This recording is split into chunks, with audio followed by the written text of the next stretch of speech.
The It's lobby him, of Ashford Industries gleamed like the a man I monument of humiliated. ambition at 7:15 on a Thursday morning in late September. Marble floors stretched from the revolving doors to the bank of elevators, polished to such perfection that the overhead chandeliers cast twin reflections, one above one, below, creating the illusion of infinite wealth extending in both directions. The walls rose 3 stories to a glass ceiling that filtered the early autumn light into something softer, more golden, more expensive. Everything about this space had been designed to intimidate, to remind every person who crossed its threshold that they were entering the domain of power, of success, of Victoria Ashford herself. Michael Brennan pushed his cleaning cart across that marble floor, its wheels squeaking faintly against the stone. He had learned to hate that sound over the past 3 years, the high-pitched protest of rubber on polished rock that announced his presence to everyone within earshot. The cart was loaded with supplies, industrial cleaner, in spray bottles, microfiber cloths folded into neat squares, a mop with a gray head that needed replacing, and a yellow bucket with a wringer that had stopped working properly 6 months ago. He had filed a requisition for a new one. It had been denied. The uniform he wore was a pale blue that had faded from countless washes into something closer to gray. His name was stitched above the left breast pocket, Michael, in thread that was beginning to unravel at the edges of the M. His shoes were steel-toed work boots, scuffed and worn, the soles so thin in places that he could feel the cold of the marble seeping through. He was 47 years old and his hair had gone gray at the temples, spreading slowly toward the crown, like frost creeping across a window. His hands were calloused, the nails trimmed short for practical reasons, the skin rough from years of chemical exposure despite the gloves he was supposed to wear, but often forgot. He had positioned himself near the east wall, working methodically around the base of a massive abstract sculpture that the company had commissioned from some famous artist, whose name Michael had never bothered to learn. The piece was all sharp angles and brushed steel rising 12 feet into the air like a frozen explosion.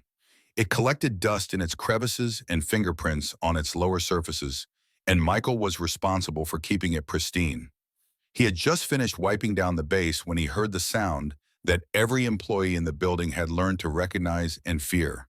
The staccato rhythm of designer heels on marble, moving fast, moving with purpose, moving with the unstoppable momentum of a woman who had never been told no in her entire adult life. Michael kept his head down and his hands on his cart.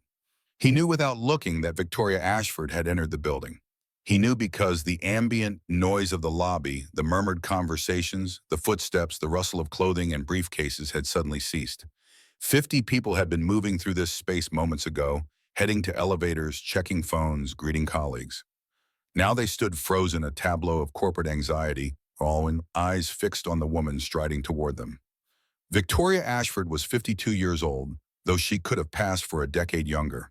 Her blonde hair was pulled back in a severe bun that emphasized the sharp angles of her cheekbones, the determined set of her jaw, the ice blue eyes that seemed to evaluate and dismiss everything they saw in a single glance. She wore a charcoal suit that cost more than Michael earned in 3 months, cut to accentuate her tall frame and project an image of absolute authority. Behind her trailed 2 assistants, a young man clutching a leather portfolio and a young woman with a tablet pressed to her chest, both of them struggling to match her pace while simultaneously trying to remain invisible. Michael's cart was blocking her path. He realized it a second too late as he was reaching for the spray bottle of glass cleaner. The cart had drifted slightly from its position against the wall, its front wheel jutting out perhaps 18 inches into the walkway. Under normal circumstances, this would have been a minor inconvenience, a simple matter of stepping around an obstacle. But Victoria Ashford did not step around obstacles. Victoria Ashford removed them. Her voice cut through the silence of the lobby like a blade through silk. Is this the standard we hire now?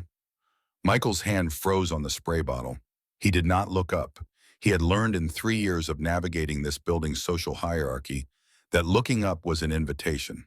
Looking up suggested that you believed yourself worthy of engagement. Looking up could transform a passing storm into a direct strike of lightning. I'm talking to you.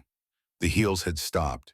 He could see them in his peripheral vision, black patent leather red soles, probably Louboutin, probably worth more than his monthly rent.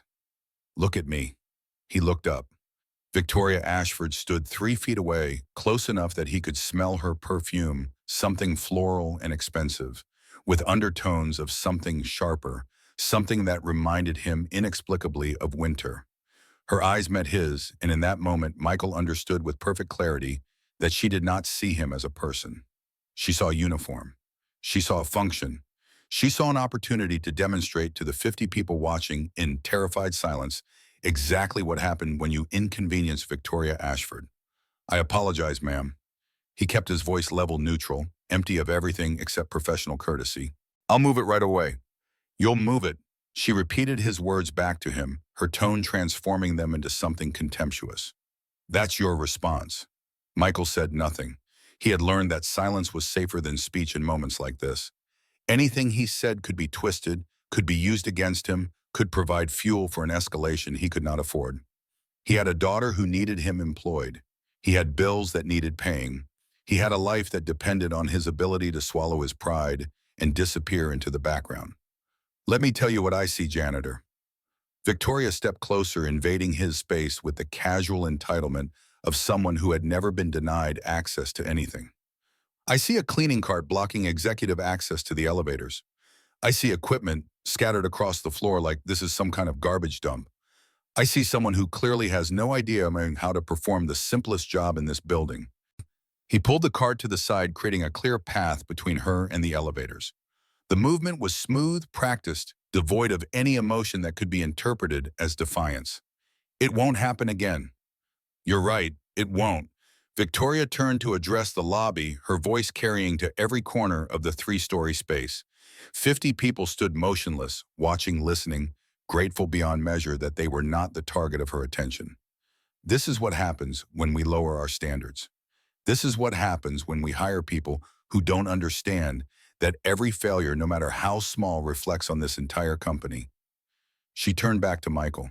Her eyes traveled from his worn shoes to his calloused hands to the gray in his hair, cataloging each detail with the clinical precision of someone assessing the value of a broken appliance. Something shifted in her expression, not recognition exactly, but categorization. She had placed him in a box, assigned him a label, and now she was delivering the verdict. You know what your problem is? Michael did not respond. The question was rhetorical. She would tell him regardless of whether he answered. You think you're invisible. You think no one notices whether you do your job well or badly. You think because you push a mop, you don't matter. She stepped even closer. Her perfume filled his nostrils now, overwhelming, suffocating a scent he would forever associate with this moment. Let me educate you. Everyone in this building exists to make this company run. The engineers, the accountants, the executives, the janitors. If you can't keep a cleaning cart out of my way, what else are you failing at? What corners are you cutting? What messes are you leaving for someone else to clean up? She paused, letting the silence stretch, letting her words sink into the minds of everyone watching. The assistants behind her had gone pale. The security guard by the door was staring at his shoes. A woman in a gray suit near the elevators looked like she might create people like you. Victoria's voice dropped, becoming almost intimate, almost confidential, as though she were sharing a secret observation, rather than delivering a public execution. You coast through life expecting others to tolerate your mediocrity. Well, not here. Not in my building. Michael felt heat rising in his chest, not anger exactly, but something older and more dangerous. Something that whispered of dignity, of self-respect, of the man he used to be before grief and debt had stripped him down to this. He pushed it down. He had become an expert at pushing things down. I apologize for the inconvenience, ma'am. I don't want your apology. I want competence. She snapped her fingers at the security guard who flinched visibly at the sound. Earl, I want this incident reported and I want to know who supervises the cleaning staff. Clearly someone isn't doing their job. Yes, ma'am. Earl's voice was barely audible. Victoria Ashford turned on her heel and walked toward the elevators, her assistants scrambling to keep up. The doors opened at her approach. Someone on a higher floor had been watching, had anticipated her arrival, had pressed the button at exactly the right moment to spare her the indignity of waiting.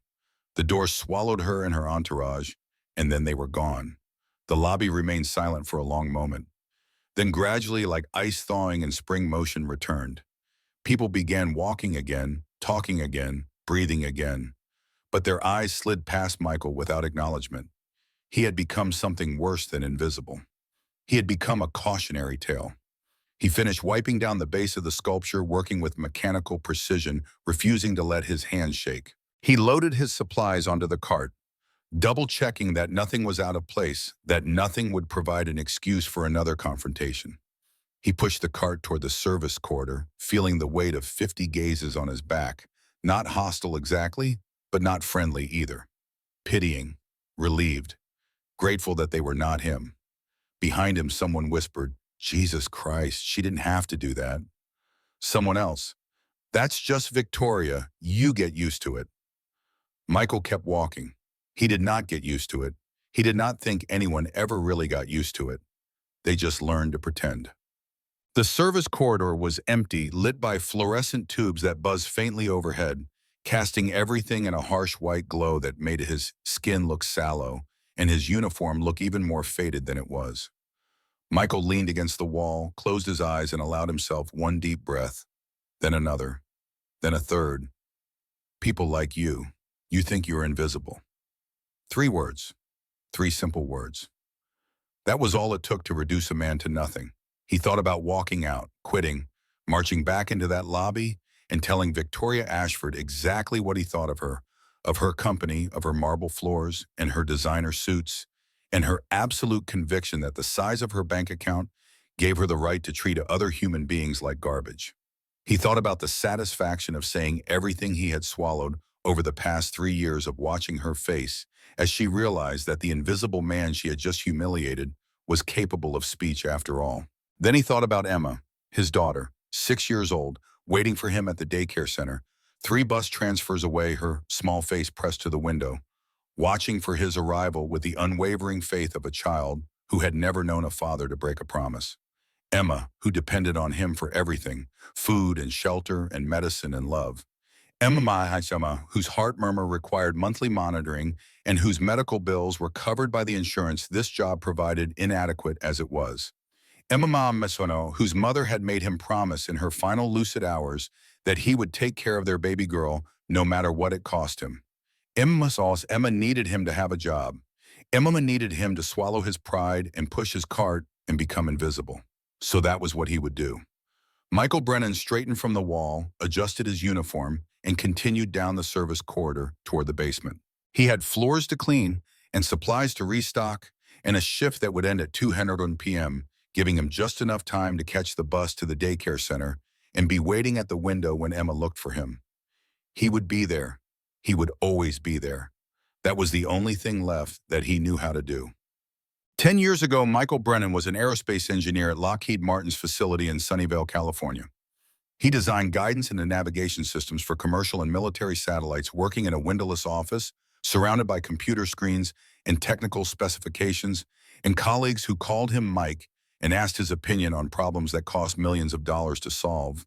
He wore suits to work, not expensive ones, but respectable, appropriate for the countless meetings with project managers and defense contractors and NASA officials who relied on his expertise. He had a parking spot with his name on it, a retirement account that grew steadily each quarter, a health insurance plan that covered everything from routine checkups to major surgery. He had a wife named Catherine, everyone called her Kate, a pediatric nurse with auburn hair and green eyes and a laugh that could fill a room. They had met at a coffee shop near Stanford, both of them reaching for the same newspaper, both of them apologizing simultaneously, both of them discovering over the next 3 hours of conversation that they had found something rare and precious. They married 2 years later in a small ceremony at a vineyard in Napa Valley with only close friends and family in attendance. They bought a house in Westerville, Ohio. Kate had wanted to be closer to her aging parents, and Michael had found a position at a defense contractor in Columbus that offered him everything he needed. They had a daughter, Emma, born on a spring morning when the cherry blossoms were blooming outside the hospital window and the world seemed full of nothing but possibility. The future had looked like a straight line pointing up. Michael had plotted it out the way he plotted satellite trajectories, accounting for known variables, anticipating minor course corrections, confident that the destination was fixed and certain. House paid off by 55. Emma through college by the time she was 22. Retirement at 65, comfortable and secure, with decades still ahead to travel and read and watch their grandchildren grow. Then Kate got sick. It started with fatigue, nothing alarming at first, just the ordinary exhaustion of a working mother trying to balance career and family and household. She napped more on weekends. She went to bed earlier. She mentioned one evening over dinner that she had been having trouble concentrating at work, that simple tasks seemed to require more effort than they should. Michael suggested a vacation. She agreed, laughing, saying that a week on a beach somewhere warm would fix everything. The vacation never happened. Instead, there was a routine physical and blood work that came back abnormal, and a referral to an oncologist, and a diagnosis that arrived like a bomb dropped from a clear sky. Ovarian cancer, stage 4. Metastasized to the liver, the lungs, the bones. The oncologist was a kind woman with gentle eyes and a voice calibrated to deliver catastrophic news with as little additional damage as possible. She explained the statistics in careful measured terms. Survival rates, treatment options, the difference between remission and cure, between managing a disease and eliminating it. She gave Kate 6 months if they pursued aggressive treatment, perhaps less if they did not. Kate fought for 18 months. Those 18 months were a war against an enemy that could not be reasoned with or negotiated with or defeated through intelligence or planning or sheer force of will.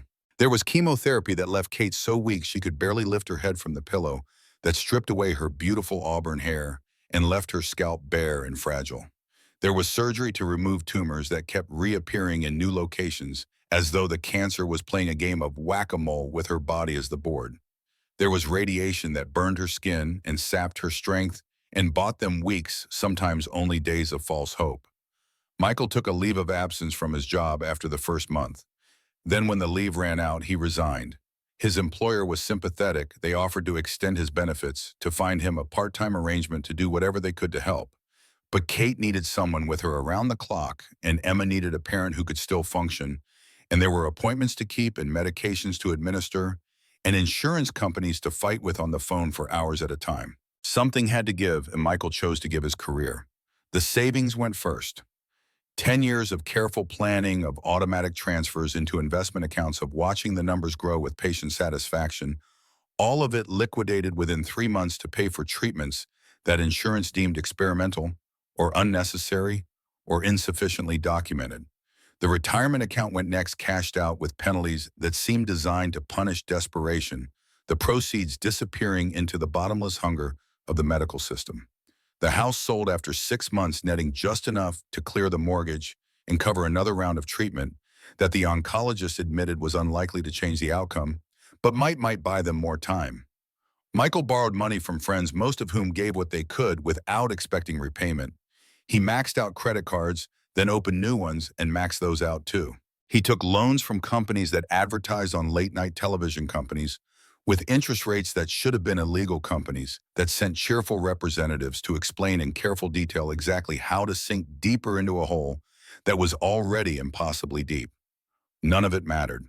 Kate died anyway. She died on a Tuesday afternoon in September, 3 years before Michael would stand in the lobby of Ashford Industries and be called invisible by a woman who knew nothing about him. She died in a hospital bed surrounded by machines that measured her fading vital signs, with Michael holding her hand and Emma asleep in a chair by the window. She had been lucid for the last hour. A small mercy, the nurses said. Not everyone got to say goodbye, and she had used that hour to tell Michael everything she needed him to know. She was sorry. Sorry for leaving. Sorry for the debt. Sorry for the burden she had become in those final months when she could not eat without help and could not walk without falling and could not remember sometimes who Michael was or why he was crying. Michael told her there was nothing to forgive. He meant it with every fiber of his being. She was his wife, his partner, the mother of his child, the love of his life. He would have burned down the world to save her if burning down the world would have helped. He would have given everything he had and everything he would ever have for 1 more year, 1 more month, 1 more day. The debt was nothing. The exhaustion was nothing. The loss of his career and his savings and his carefully planned future was nothing compared to losing her. But meaning it did not pay the bills, meaning it did not erase the $380,000 in medical debt that remained after her death, a number so large it seemed almost fictional, almost impossible to connect to actual money owed to actual creditors. Meaning it did not explain to his 3-year-old daughter why mommy was not coming home, why the house they had lived in was being sold, why they were moving to a small apartment in a neighborhood daddy had never been to before. After Kate died, Michael had tried to resurrect his engineering career. He updated his resume emphasizing his experience, his patents, his published papers. He reached out to former colleagues asking about opportunities, explaining that he was ready to return to work after an extended personal leave. He applied to dozens of positions: senior engineer, project manager, technical consultant, anything that would pay enough to begin chipping away at the mountain of debt that loomed over his life. The responses when they came were polite rejections. 18 months out of the industry was too long. Technology had moved on. His references were outdated. His skills needed refreshing. And there was something else, something no one said directly, but everyone implied something desperate about him, something hungry, something that made hiring managers uncomfortable. He was not a candidate, he was a risk. He was not an asset, he was a liability wrapped in the remnants of a once promising career. He needed work, any work, work that would pay the minimum on his credit cards and keep the lights on and put food on the table for Emma. Work that would let him pick her up from daycare by 3 o'clock because the extended hours program cost extra money he did not have, and because he had promised Kate, had promised her as she lay dying that he would be there for their daughter, that he would never let Emma feel abandoned or forgotten or alone. Ashford Industries was hiring janitors. The pay was 14 on 50 cents an hour, barely above minimum wage, but the hours were flexible, and the benefits included basic health insurance that would cover Emma's cardiac monitoring. Michael applied online, was interviewed by a board HR representative who asked 3 questions in 90 seconds and was offered the position the same day. He did not complain. He did not mention his degrees or his patents or his satellite guidance systems. He showed up at 5:30 every morning, pushed his cart through the building, cleaned the floors, in the bathrooms, in the break rooms, in the executive suites, and disappeared into the background like a ghost. For 3 years it had worked. He had remained invisible, unnoticed, unremarkable. He had collected his paychecks and paid his bills and watched the mountain of debt shrink by increments so small they were almost imperceptible. He had picked Emma up from daycare every afternoon at 3 o'clock and taken her home to the cramped apartment they shared, where he made her dinner and read her stories and tucked her into bed with a kiss on the forehead and a promise that everything would be okay. He had survived. That was all he could claim. Not thriving, not recovering, just surviving. Putting one foot in front of the other, keeping his head down, getting through each day so that he could get through the next one. Until today. Until Victoria Ashford had looked at him and decided that he was worth noticing after all. His shift ended at 2:00 p.m. exactly as scheduled. He returned his cart to the basement, changed out of his uniform in the locker room, and stuffed the pale blue fabric into a plastic bag he would take home to wash over the weekend. His street clothes were simple jeans, a gray t-shirt, the Ohio State hoodie his parents had given him as a graduation present 25 years ago. The hoodie was faded and fraying at the cuffs, but it still fit, and it reminded him of a time when his future had meant something. He caught the 2:15 bus from the stop outside Ashford Industries, settling into a seat near the back and watching the Columbus skyline recede through the window. The bus was half empty at this hour. A few elderly riders, a young woman with a stroller, a man in coveralls who looked almost as tired as Michael felt. No one spoke.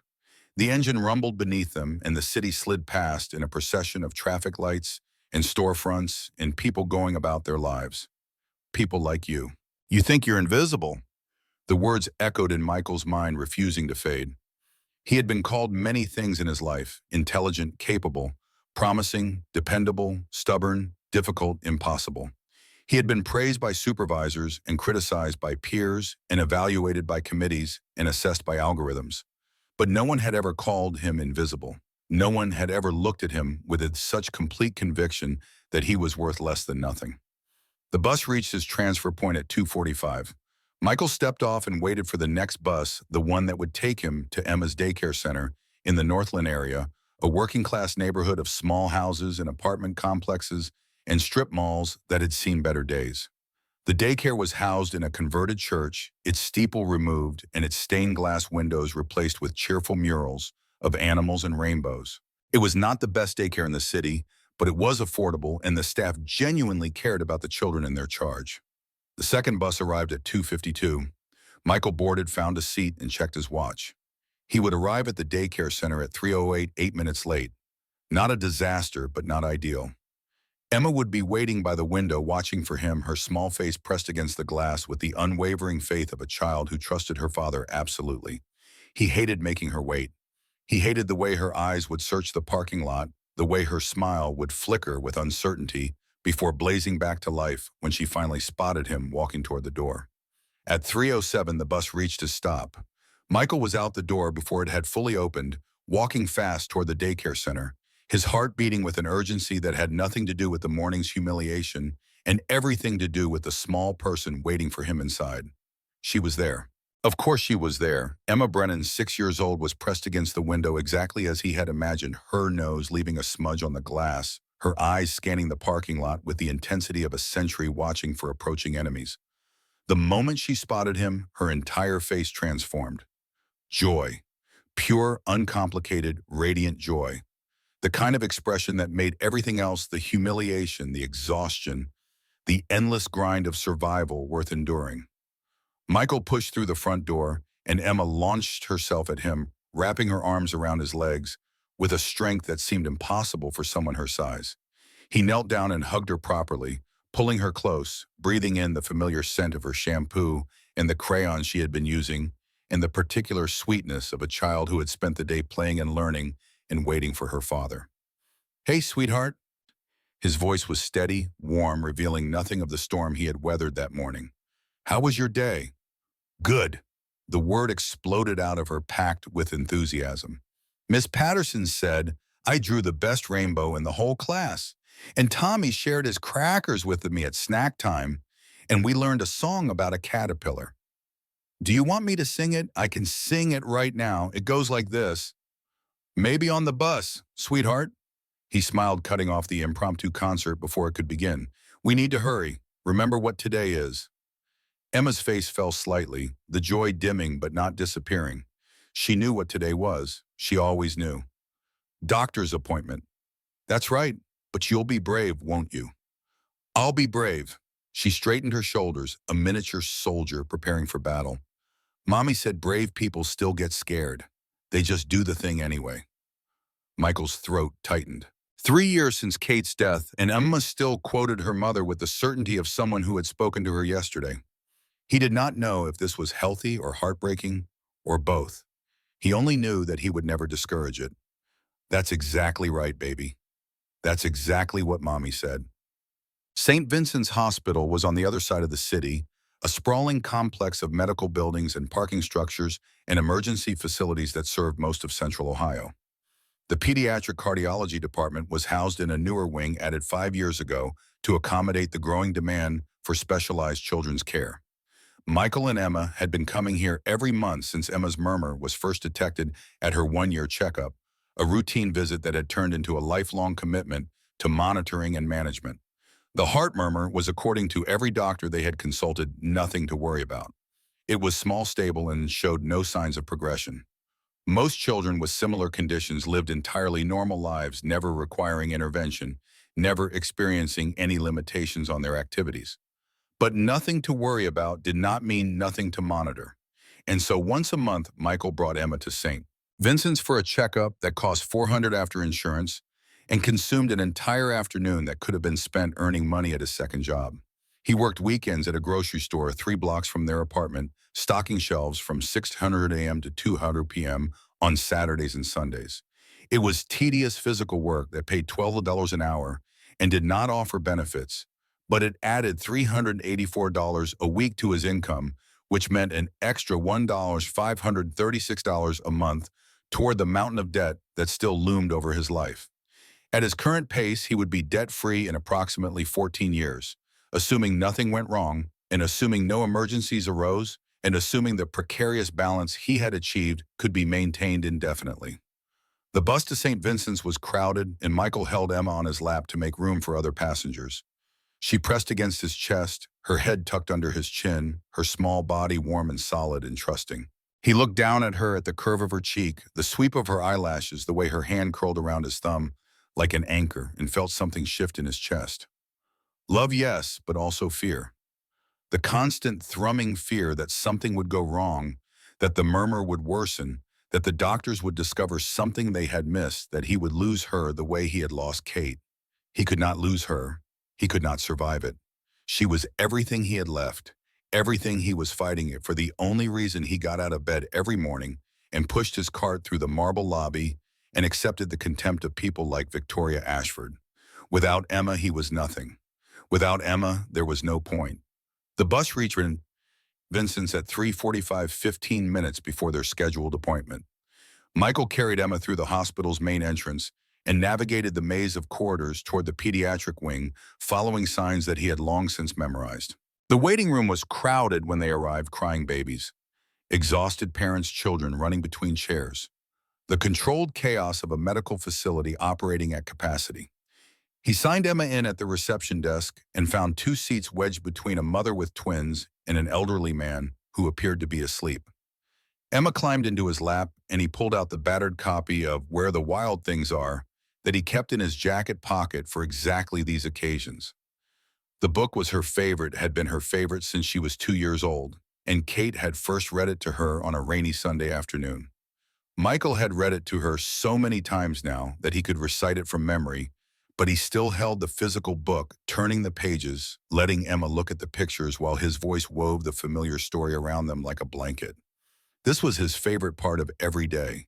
Not the reading itself, but the closeness, the trust. The way Emma looked at him like he was the strongest, bravest, most capable person in the world. He was not. He knew he was not. But for her, he would try to be. For her, he would endure anything. Emma Brennan. The nurse appeared at 4:15, 20 minutes past their scheduled time. Michael lifted Emma onto his hip and followed the nurse down a corridor toward the pediatric cardiology wing, passing examination rooms and storage closets, and the occasional wheelchair parked against the wall. The hospital smelled of antiseptic and industrial cleaner and something else. Something indefinable that Michael had come to associate with the particular mixture of hope and fear that permeated every medical facility he had ever entered. They were passing the emergency entrance when the gurney burst through the doors. "Clear the way, coming through." Michael pressed himself against the wall, pulling Emma close as the paramedics rushed past.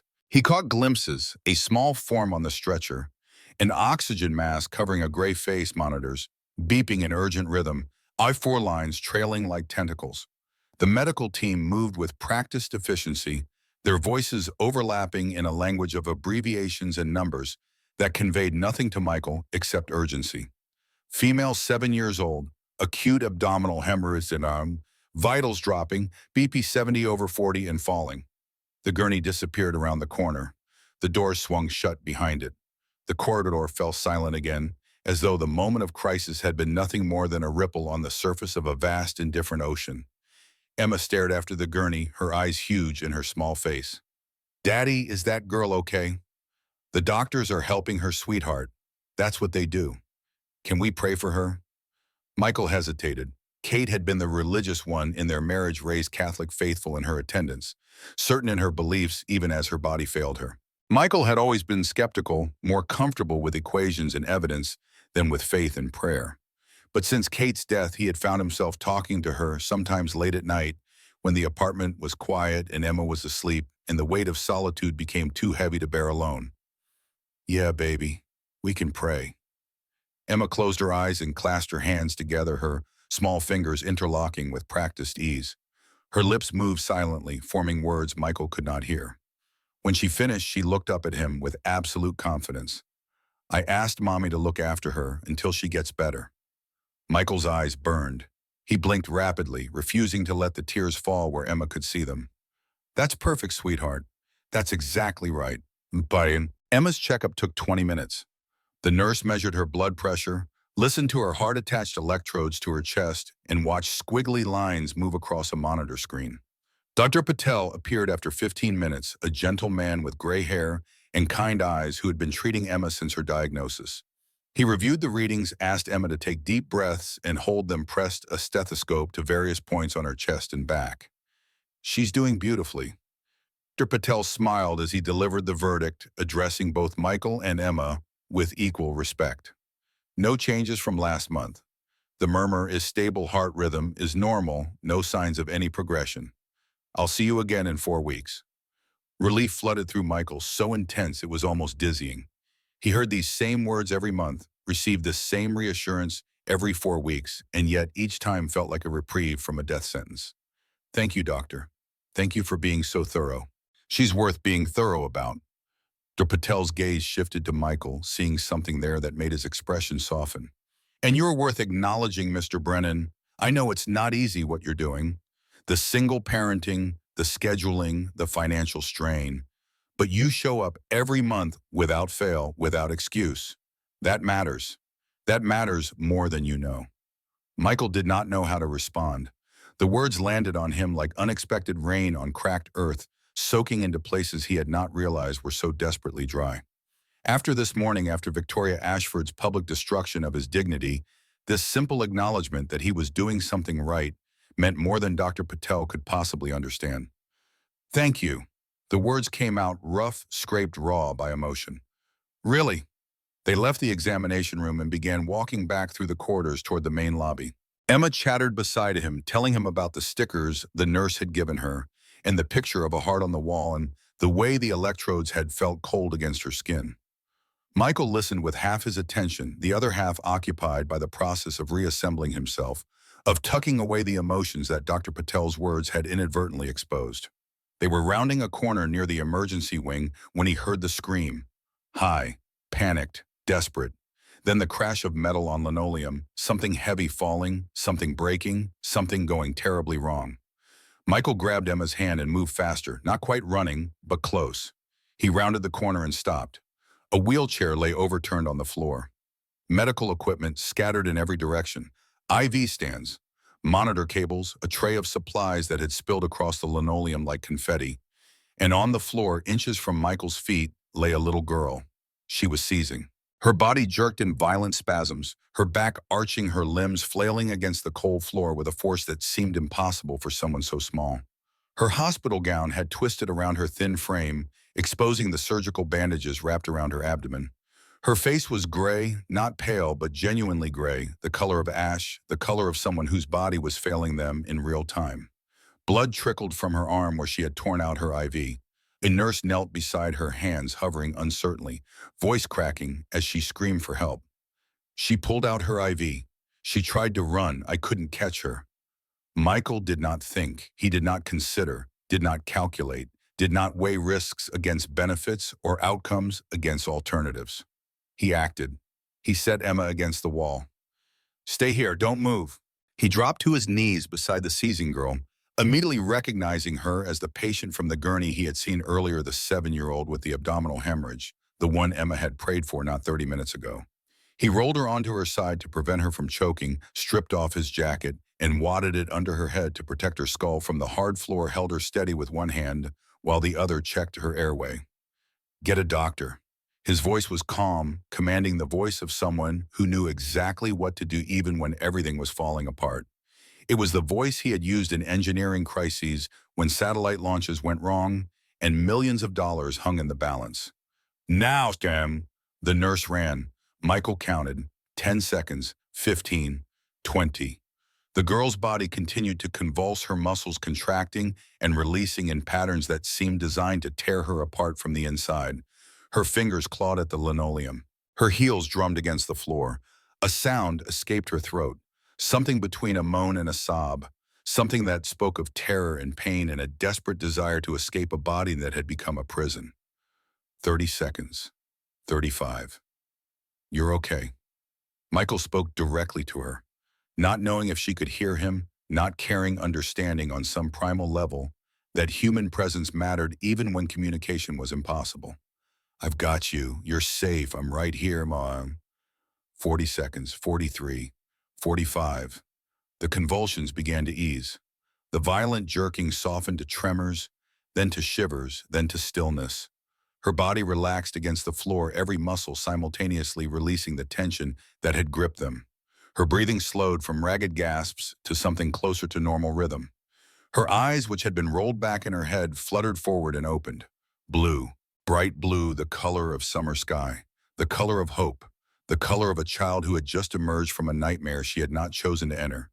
And in those blue eyes, terror, pure, overwhelming terror. Her hand found Michael's wrist and gripped it with surprising strength. Her voice was barely a whisper, scraped raw by the seizure's violence. Please, please don't let me die. Michael felt something crack open in his chest, not breaking exactly, but splitting, making room for a pain that was not his own.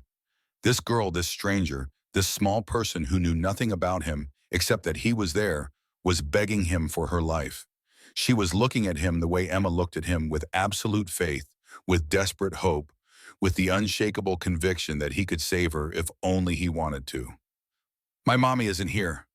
The words tumbled out of her in a rush, propelled by fear. I don't know where she is. I woke up and I was alone and I was so scared and I tried to find her and I fell and everything hurts and please, please, I don't want to die. Michael thought of Emma watching from her position against the wall. He thought of Kate dying in a hospital bed while he held her hand and promised her that everything would be okay.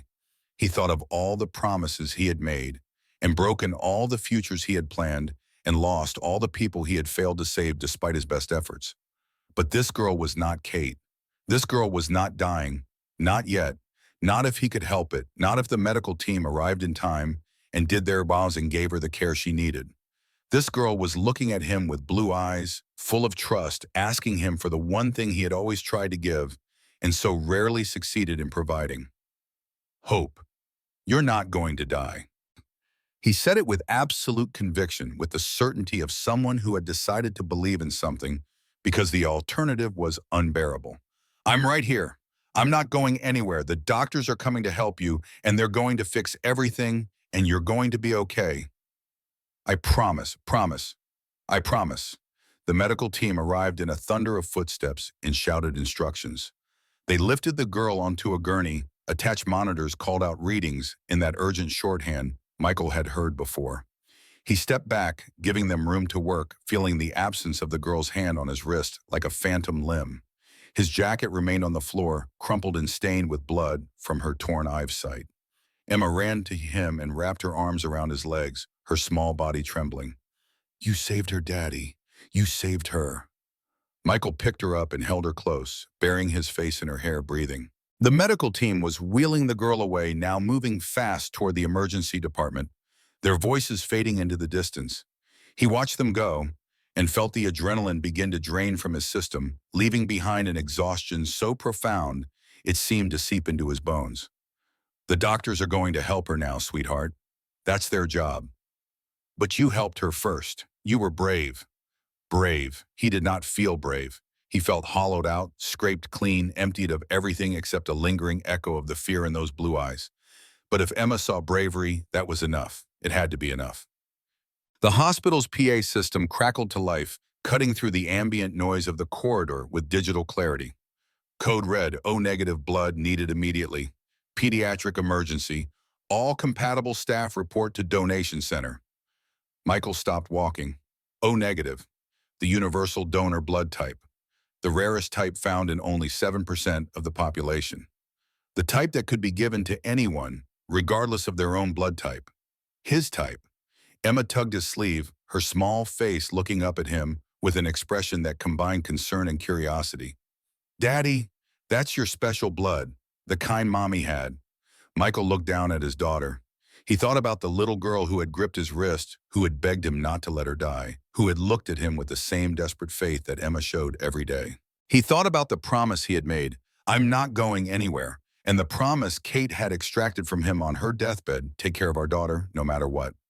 He thought about the fact that the girl was probably already receiving a transfusion, that the hospital surely had adequate supplies, that his involvement was unnecessary and potentially foolish, and certainly not part of any plan he had made for this afternoon.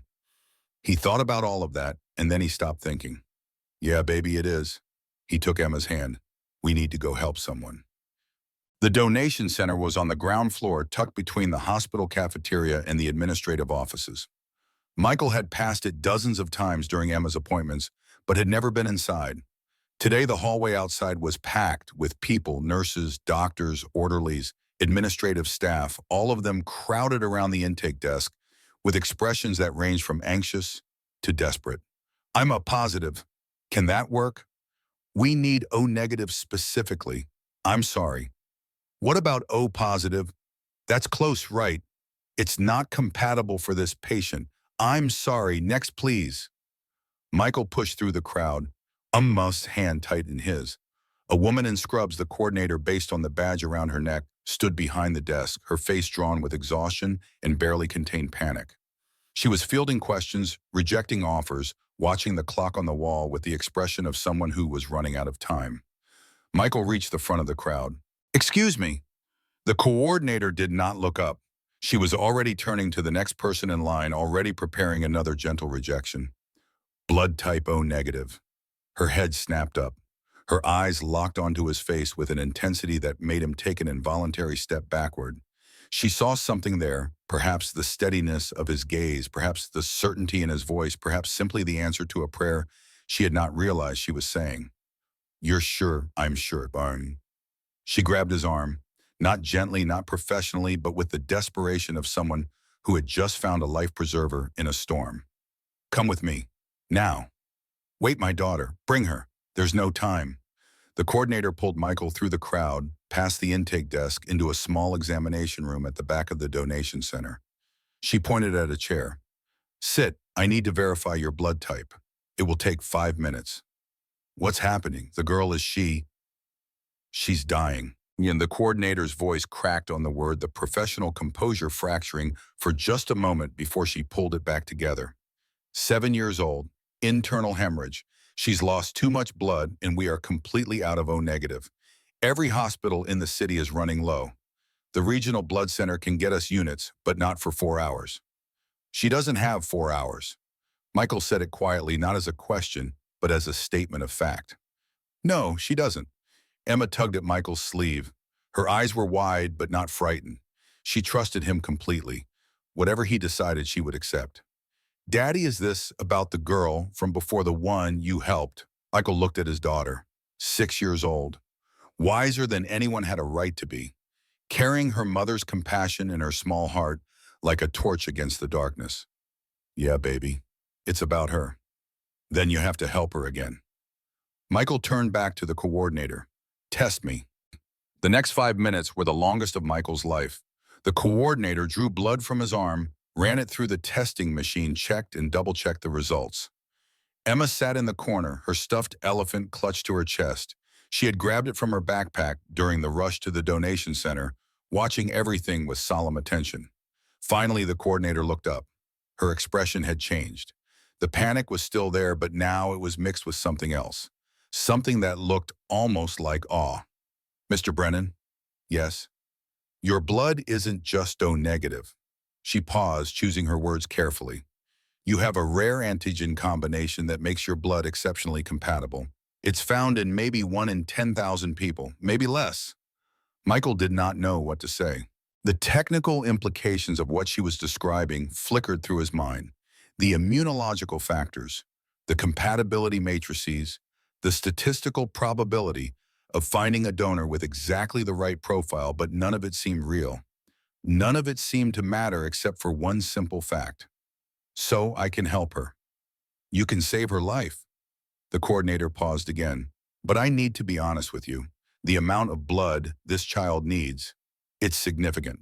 More than a standard donation. We're talking about 2 units, possibly more. That's pushing the limits of what's safe for a single donor. What are the risks? Dizziness, fatigue, possibly fainting. You'll need to rest for several days afterward. Eat iron-rich foods. Monitor yourself for complications.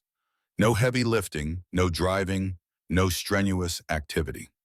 Michael thought about his shift tomorrow morning, about the second job he was supposed to work this weekend, about the bills that needed paying and the debts that needed servicing, and the precarious balance of his life that depended on him being functional every single day.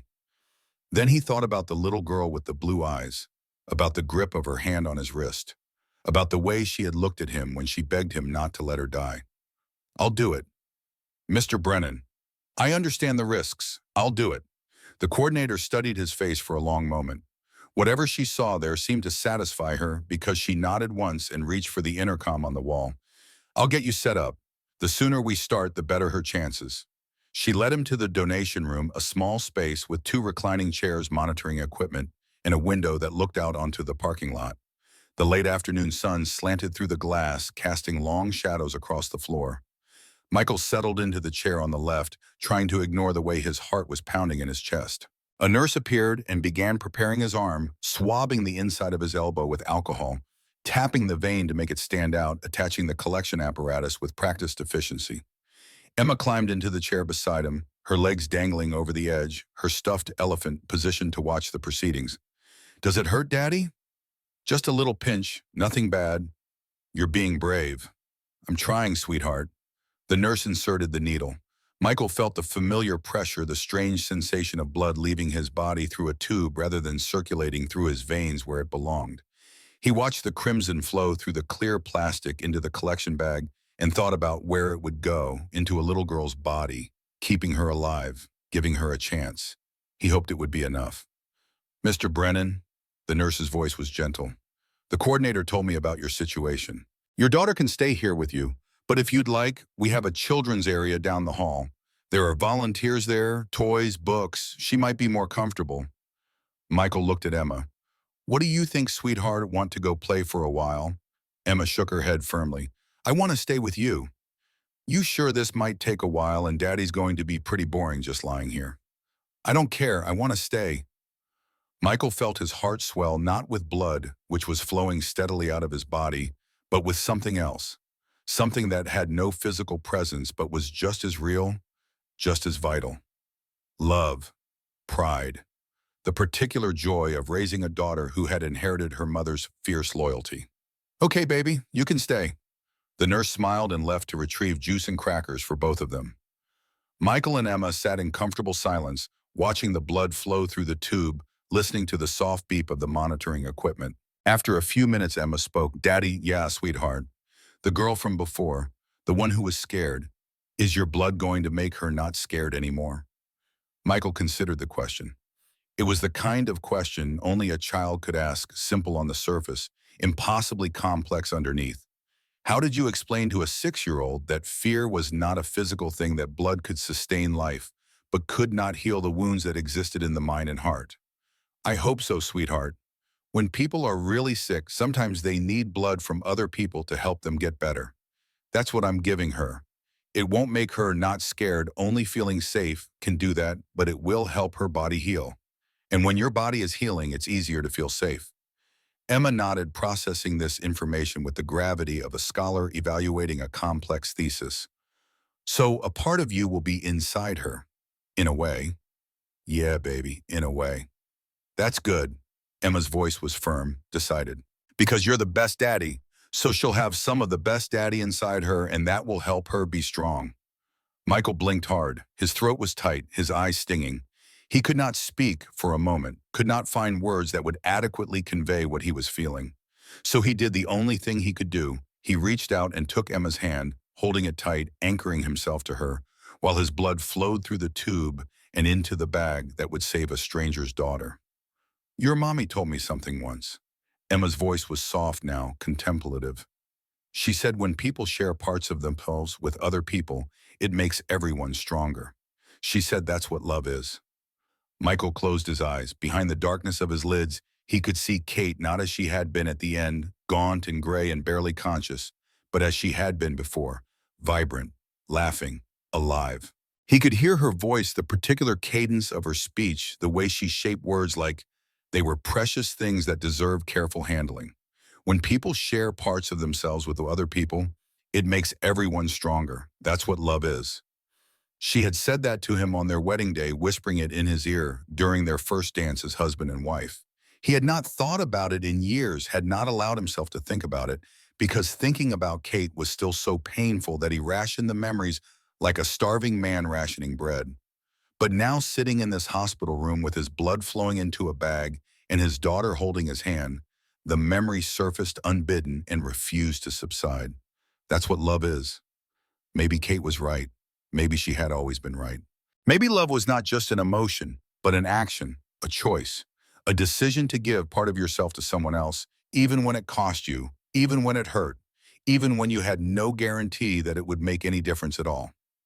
Michael opened his eyes and looked at Emma, who was watching the blood bag with fascinated attention. I love you, sweetheart. You know that, right? Emma looked up at him and smiled the smile that had sustained him through 3 years of grief and struggle and invisible labor. I know, Daddy. I love you too. More than satellites. It was an old joke between them dating back to a conversation they had had when Emma was 4 and Michael had tried to explain what he used to do for work. Satellites were the biggest things Emma could imagine, so loving someone more than satellites was the biggest love possible. More than satellites, he agreed. More than all the satellites in the spectrum. The donation took 45 minutes. By the end, Michael was lightheaded in a way that reminded him unpleasantly of the flu, a floating sensation as though his body had become slightly disconnected from the world around it. The nurse had him drink 2 cups of orange juice and eat a package of crackers, explaining that his blood sugar was low and needed replenishing. He complied mechanically, his attention focused on the simple act of remaining upright. You need to take it easy, the nurse said as she removed the needle and pressed a cotton ball to the puncture site. No heavy lifting for at least 24 hours. No driving. Plenty of fluids and rest. I understand. Is there someone who can pick you up? You really shouldn't be taking public transit in your condition. Michael thought about the bus ride home. 45 minutes, 2 transfers, Emma on his lap because the buses were always crowded at this hour. The thought made him tired in a way that had nothing to do with blood loss. I'll be fine. The nurse looked skeptical but did not argue. She had other patients to attend to, other lives to save, and Michael Brennan was not her responsibility once he walked out of this room. At least wait in the lobby for a while. Make sure you're stable before you leave. Okay. Michael stood slowly, gripping the arm of the chair for support. The room tilted slightly, then steadied. Emma took his hand, her small fingers wrapping around his with fierce protectiveness. I'll help you, Daddy. They made their way out of the donation room through the hallway toward the main lobby. Michael's legs felt like they belonged to someone else, heavy, unreliable, disconnected from his brain's commands. He focused on putting one foot in front of the other, on maintaining his balance, on not falling down, and terrifying Emma in the process. They were halfway down the corridor when he heard the voice.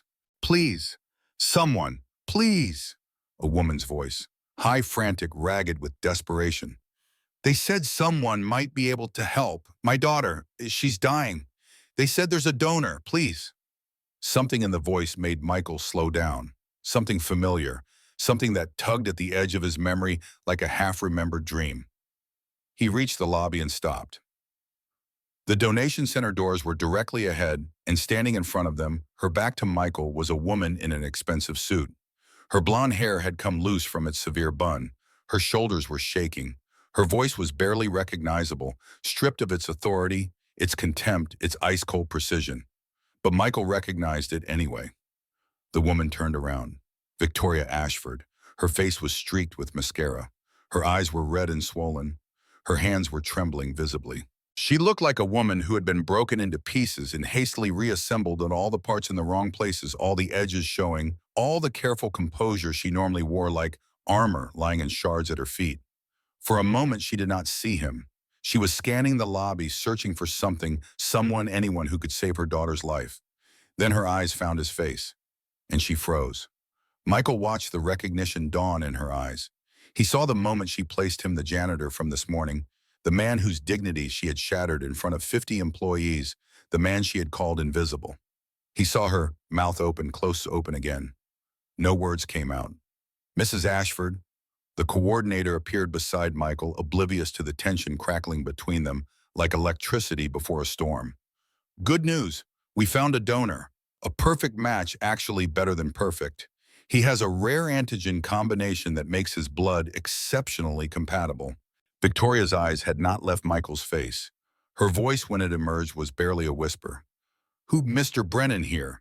The coordinator gestured at Michael. He just finished donating 2 units. Your daughter is receiving the transfusion right now. Her vitals are already stabilizing. The silence that followed seemed to stretch into infinity. Victoria stared at Michael. Michael stared back. Neither of them spoke. Neither of them moved. Neither of them seemed capable of processing the impossible coincidence that had brought them to this moment. Emma broke the spell. Her voice was clear and innocent, cutting through the tension like sunlight through fog. "Daddy, who's that lady?" Victoria's gaze dropped to Emma, to the small girl with the stuffed elephant, the girl who was looking up at her with innocent curiosity and no trace of fear. Michael's voice was steady when he answered. "She's the mother of the girl I helped." Emma's face brightened with understanding. "Oh, your daughter's going to be okay, ma'am. My daddy gave her his blood. He's the bravest person in the whole world." Victoria made a sound something between a laugh and a sob, something that contained no humor and far too much pain. Her hand came up to cover her mouth as though she could physically prevent the emotions from escaping. "I—" She tried again, her voice cracking. "I don't—" The coordinator frowned, sensing that something was wrong but unable to identify what. "Mrs. Ashford, are you all right?" Victoria did not answer. She was staring at Michael with an expression he could not decipher. Shock, disbelief, guilt, gratitude, all of them tangled together in a knot that seemed to be choking her. "How?" she finally managed. Her voice was raw, scraped clean of everything except bewilderment. "How are you here? How did you—" "My daughter had an appointment." Michael kept his voice level, neutral, revealing nothing of the turmoil beneath. "I heard the announcement. I came to help." "But you," Victoria stopped, swallowed. "You know who I am?" "Yes." "You know what I said to you this morning?" "Yes." "And you still—" Her voice broke completely. Tears were flowing now, streaming down her face, cutting tracks through her ruined makeup. "You still gave your blood for my daughter. After everything, after what I said—" She could not finish. The words dissolved into sobs, ugly, racking sobs that shook her entire body. The coordinator looked alarmed, uncertain whether to intervene or give them space. Other people in the lobby were beginning to stare, drawn by the spectacle of Victoria Ashford, the Victoria Ashford weeping in public like a child. Michael looked at this woman, this powerful, wealthy, ruthless woman who had tried to destroy him this morning with nothing more than words. He looked at her mascara-streaked face and her trembling hands and her complete and utter devastation, and he saw something he had not expected to see. He saw a mother, just a mother, terrified and desperate and broken by the possibility of losing her child, no different from any other mother in the same situation. No different from Kate, who had fought so hard to stay alive for Emma. "Your daughter was scared." Michael spoke quietly, not unkindly, but without warmth. "She was alone. She needed help." Victoria's eyes searched his face, looking for something, anger perhaps, or contempt, or the righteous satisfaction of a victim confronting their tormentor. She did not find it. "What you said to me this morning has nothing to do with her. She's a child. She's innocent. She doesn't deserve to suffer because her mother was cruel." Victoria flinched. The word hit her like a physical blow, and for a moment Michael thought she might collapse. But she remained standing, swaying slightly, absorbing the impact with the determination of someone who knew they deserved it. "I'm not a saint, Mrs. Ashford." Michael's voice was flat matter-of-fact. "I'm not doing this to make you feel guilty. I'm doing this because a little girl begged me not to let her die, and I had the power to help her. That's all." He paused. The dizziness was getting worse, the room tilting around him in ways that were becoming difficult to ignore. He needed to sit down. He needed to rest. He needed to get Emma home and fed and put to bed at a reasonable hour. "Your daughter is going to be okay. You should be with her." Victoria stood, frozen tears still streaming down her face. She opened her mouth to say something, an apology perhaps, or a thank you, or something else entirely. But Michael did not wait to hear it. He took Emma's hand and walked past her toward the row of chairs by the window, where he could sit down and rest and wait for the world to stop spinning. Behind him he heard Victoria's heels clicking on the linoleum. Not the confident, commanding rhythm from this morning, but something hesitant, something uncertain. He did not look back. Michael sat in the hospital lobby for an hour. Emma fell asleep on his lap, her head resting against his chest, her stuffed elephant tucked under her arm. He watched her sleep and tried to process the events of the day. The humiliation in the lobby, the blood donation, the confrontation with Victoria Ashford. The revelation that the girl he had saved was her daughter. The irony was staggering. This morning he had been invisible. a janitor, a nobody, a convenient target for a billionaire's frustration.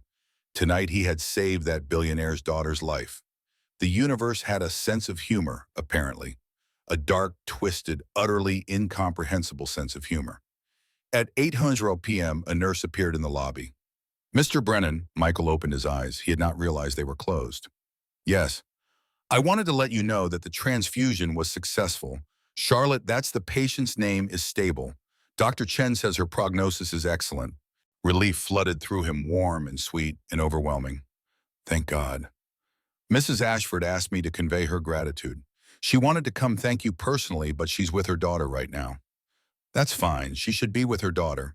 That's where she belongs. The nurse hesitated, clearly wanting to say something more, but uncertain whether it was appropriate. Finally, she spoke. She also asked if there's anything she can do for you, anything at all.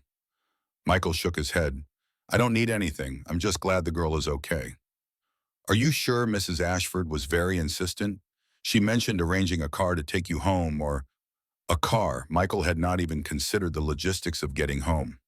The buses would still be running, but the thought of navigating public transit in his current state, lightheaded, exhausted, with Emma asleep on his lap, filled him with a weariness that bordered on despair. A car would be nice, actually. He looked down at Emma, still sleeping peacefully against his chest. I'm not sure I can manage the bus right now. I'll let her know. The nurse left. Michael sat in the quiet lobby holding his daughter, waiting. 20 minutes later, Victoria Ashford appeared. She looked different now. The mascara had been wiped away, leaving her face bare and exposed. Her hair was still loose, but she had smoothed it back with her hands. She had removed her suit jacket, and the silk blouse beneath was wrinkled and creased. She looked human in a way she had not looked this morning, fragile, uncertain, stripped of the armor she normally wore.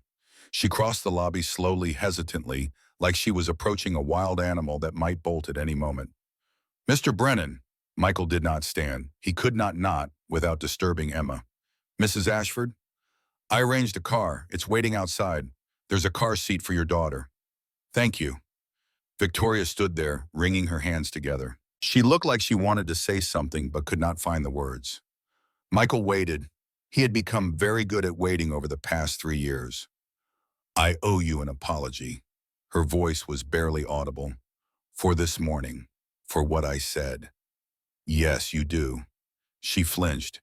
He saw her jaw tighten, saw the flicker of something that might have been anger, the instinctive response of a powerful person who was not accustomed to being challenged.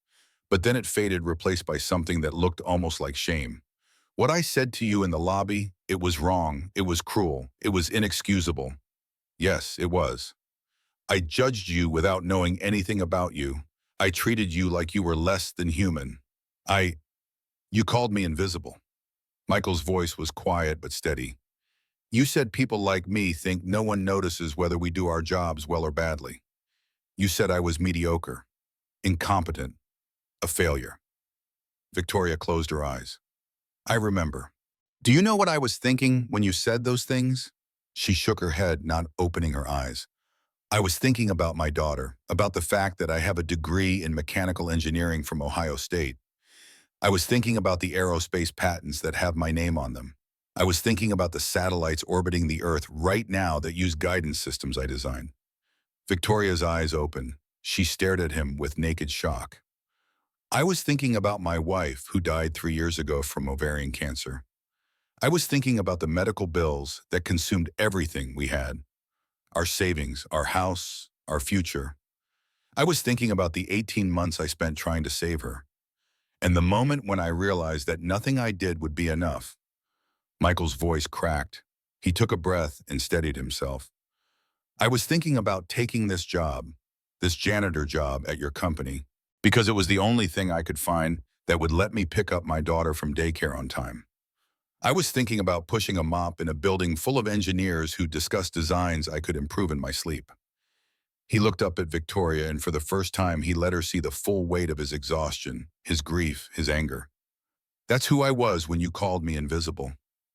A widower, a father, a man who gave up everything to try to save the person he loved and lost her anyway and picked up the pieces because his daughter needed him to keep going. Victoria was crying again, silent tears streaming down her bare face. I didn't know, she whispered. I didn't. No, you didn't. Because you didn't bother to ask. You didn't bother to see me as a person. I was just a janitor, just an obstacle, just something in your way. Michael shifted Emma in his arms. She stirred but did not wake. My daughter thinks I'm a hero. His voice was soft now, almost gentle. She thinks I'm the bravest person in the world. She doesn't know that most days I feel like I'm barely holding on. She doesn't know that I work 2 jobs and still can't afford health insurance that would actually cover her medical needs. That I lie awake at night worrying about what will happen if her heart condition gets worse. That sometimes I'm so tired I want to give up. He met Victoria's eyes. But I don't give up because she needs me, because she's the only thing I have left, because her mother made me promise to take care of her and I don't break my promises. Victoria sank into the chair across from him. Her face was a ruin of grief and guilt. I'm sorry. The words came out broken ragged. I'm so sorry. I know it's not enough. I know it doesn't fix anything. But I don't know what else to say. Michael looked at her for a long moment. He thought about what Kate would say if she were here. She had always believed in second chances. She had always seen the good in people, even when they did not deserve it. Hurt people, she used to say. Even the cruel ones are usually just scared. What was Victoria Ashford scared of? He did not know. Maybe she did not know either. The car you arranged. Michael spoke finally, his voice neutral. That's a good start. Victoria looked up. Hope flickered in her eyes, fragile, uncertain, barely daring to exist. Is there anything else I can do? Anything at all? Go be with your daughter. That's what she needs right now. That's what you both need. Victoria nodded slowly. She stood smoothing her wrinkled blouse, trying to gather the shattered pieces of her composure. Mr. Brennan? Yes? Thank you for saving her life, for being, she paused, searching for the right word, for being better than I deserve. Michael looked at her, this powerful, wealthy, broken woman, and felt something shift in his chest. Not forgiveness, not yet, but something else. The beginning of something. Go, he said. Your daughter is waiting. Victoria turned and walked away. Her heels clicked on the linoleum, soft, now uncertain. Nothing like the commanding rhythm from this morning. Michael watched her go. Then he lifted Emma gently in his arms and carried her toward the exit, where a black car with tinted windows was waiting to take them home. The alarm went off at 4:30 a.m., as it always did, as it had every workday for the past 3 years. Michael reached out to silence it and discovered that his arm weighed approximately 1,000 pounds. The room spun when he opened his eyes, the ceiling tilting in directions ceilings were not supposed to tilt. He tried to sit up and immediately regretted it.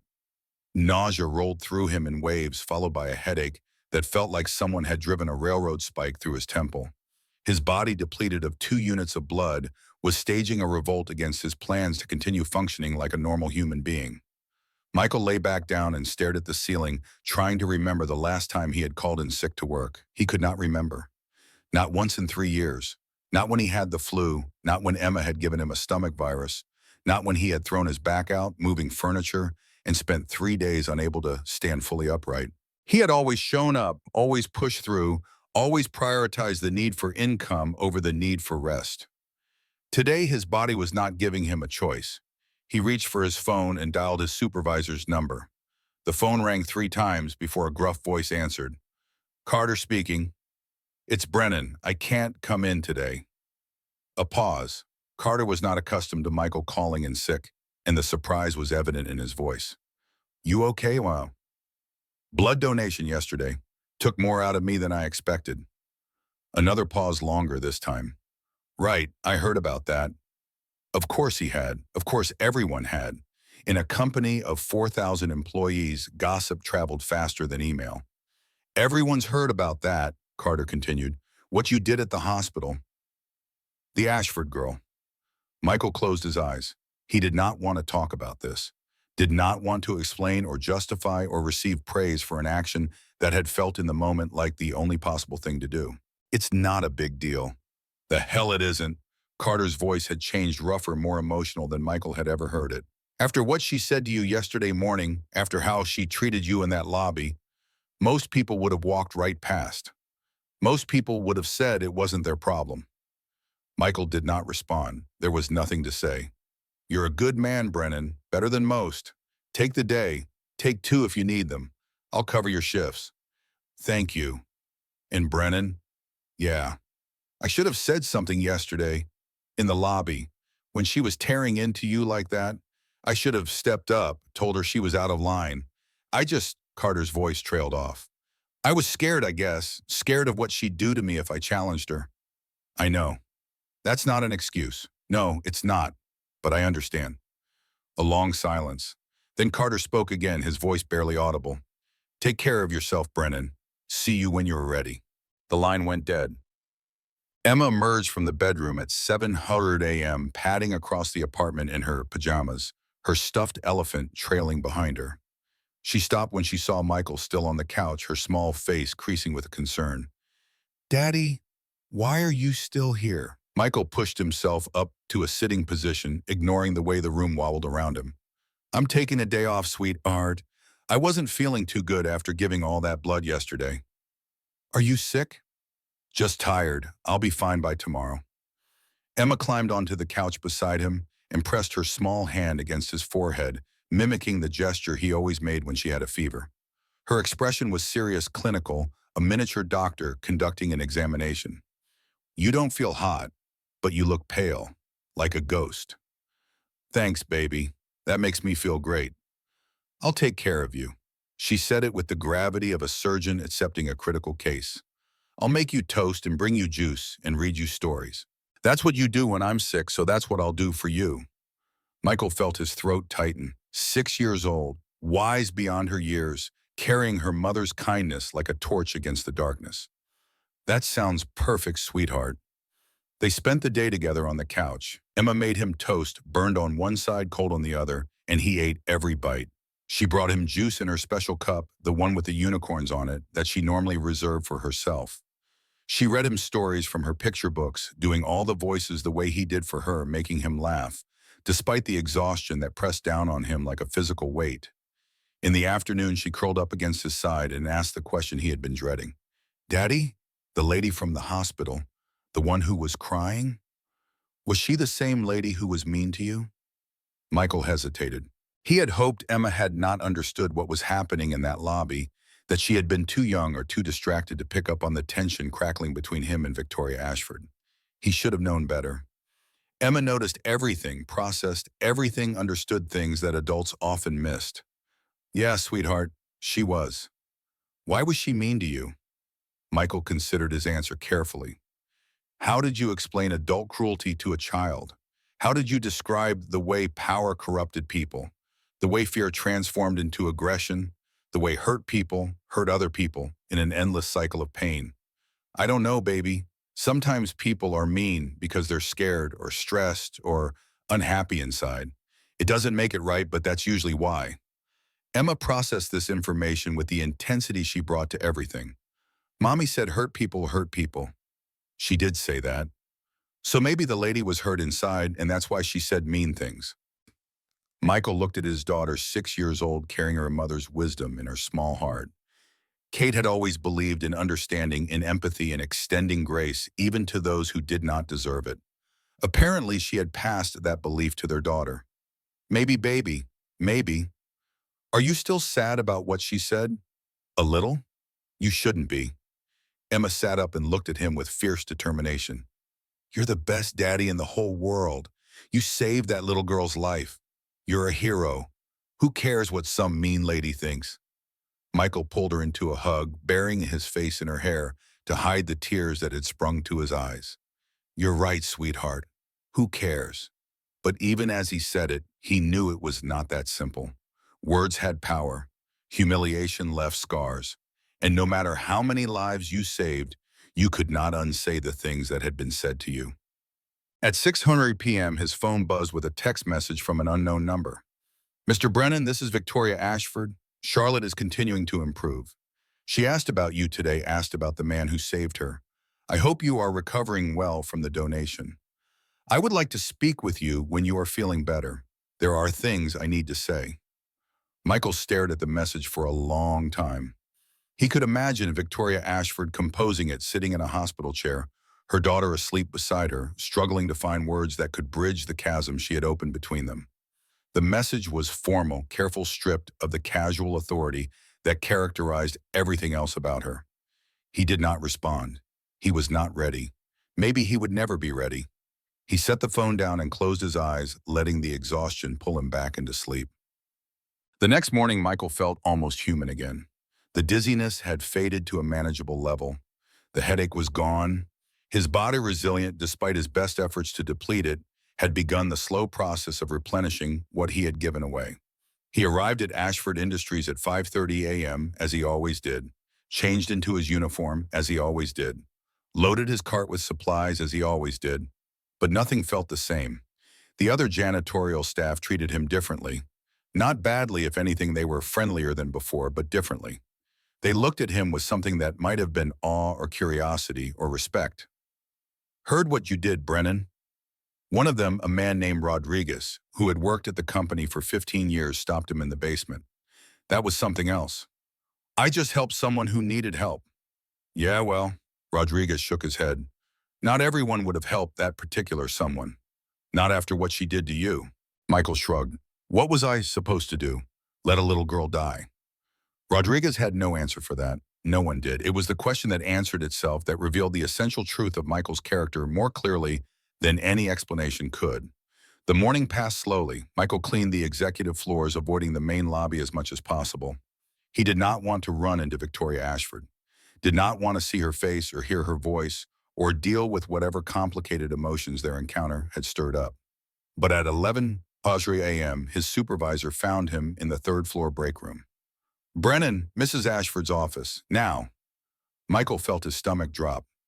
"What?" "She wants to see you personally." "Why, I don't know, but when the CEO asks to see you, you go." Michael put down his mop, straightened his uniform, tried to calm the hammering of his heart. He had known this was coming. Had known from the moment Victoria Ashford recognized him in the hospital lobby that this conversation was inevitable. He just had not expected it to happen so soon. The elevator ride to the top floor felt endless. Michael watched the numbers climb 10, 15, 20, 25, and tried to imagine what Victoria Ashford could possibly want from him. An apology. She had already apologized. A thank you. She had already thanked him. Something else. The doors opened onto a reception area that screamed money, expensive art on the walls, abstract pieces that probably cost more than his annual salary. Leather furniture arranged in precise configurations. A reception desk made of glass and chrome that looked like it belonged in a museum rather than an office building. A young woman in a tailored suit was waiting. "Mr. Brennan, I'm Mrs. Ashford's assistant. Please follow me." She led him down a hallway lined with more art and through a set of double doors into an office the size of his entire apartment. Floor-to-ceiling windows looked out over the Columbus skyline, a panorama of buildings and streets, and the distant ribbon of the Scioto River. A massive desk dominated one end of the room, its surface bare except for a laptop and a single framed photograph. And behind the desk sat Victoria Ashford. She looked different than she had in the hospital, more composed, more like the woman who had humiliated him in the lobby. But there was something in her eyes, something uncertain, something almost vulnerable that had not been there before. "Mr. Brennan, thank you for coming. Please sit down." Michael sat in one of the leather chairs facing her desk. He did not speak. He had learned over 3 years of navigating corporate hierarchies that silence was often the most powerful response. "I imagine you're wondering why I asked to see you." The thought crossed my mind. Victoria's lips twitched, not quite a smile, but close. "I deserve that." "You deserve a lot of things." "I know." She stood and walked to the window, her back to him. For a long moment, she said nothing. Just stood there silhouetted against the cityscape, her reflection ghost-like in the glass. "I've spent the last 4 days thinking about what happened." Her voice was quiet, contemplative. "About what I said to you in the lobby, about what you did for Charlotte, about everything." She turned to face him, and I realized something. I've been running this company for 15 years. I've made decisions that affected thousands of people's lives. I've hired and fired, promoted and demoted, praised and criticized. But I never once stopped to ask myself what it felt like to be on the other end of my words, my decisions, my power. Michael said nothing. He waited. "You asked me in the hospital why I was cruel to you. I didn't have an answer then. I do now. I'm listening. Fear. The word seemed to cost her something. Admission of weakness did not come naturally to Victoria Ashford. I'm always afraid that if I show any weakness, any softness, any humanity, people will see me as less than, as vulnerable, as someone who can be pushed around. She laughed bitterly. So I push first, I attack first, I make sure everyone knows that I'm in charge, that I'm powerful, that I'm not someone to be crossed. And I tell myself it's necessary, that it's just business, that it's nothing personal. She met Michael's eyes. But it is personal. Every word I say lands on a human being, a person with their own life, their own struggles, their own pain. And I never bothered to see that. Michael felt something shift in his chest. He was not ready to forgive her, not yet, not completely, but he could feel his anger beginning to soften around the edges. She was not defending herself, not making excuses. She was confessing. And confession, however insufficient as penance was, at least the beginning of something. Why are you telling me this? Because I owe you more than an apology. I owe you an explanation. Victoria walked back to her desk and sat down. And I owe you an opportunity. What kind of opportunity? Victoria picked up a folder from her desk and slid it across to him. Open it. Michael opened the folder. Inside was a single sheet of paper, a job offer. His eyes scanned the text, and for a moment he forgot to breathe. Position Director of Employee Support Services. Salary $120,000 per year. Benefits full medical, dental, and vision coverage for employee and dependents. He looked up at Victoria. What is this, a new position I'm creating? Victoria leaned forward, her eyes intense. We're going to completely restructure how this company treats its employees, especially the ones who've been invisible for too long. We're going to offer health insurance to every worker, regardless of position. We're going to create support programs for parents, for people dealing with medical crises, for anyone who's struggling. She paused. And I want you to help me design it. You know what these employees need because you've lived it. You've been one of them. I can throw money at programs all day, but without someone who understands the reality, who knows what actually helps and what's just corporate PR, it'll be nothing but window dressing. Michael stared at the paper in his hands. His mind was racing, trying to process what he was seeing, what he was hearing, what Victoria Ashford was offering him. Why me, Because you're the only person who's ever made me feel ashamed of who I am. Victoria's voice cracked slightly. Because you showed me what real courage looks like. Because you saved my daughter's life when you had every reason to let her die. She took a breath. And because I think you might be the only person in this entire company who will tell me the truth even when I don't want to hear it.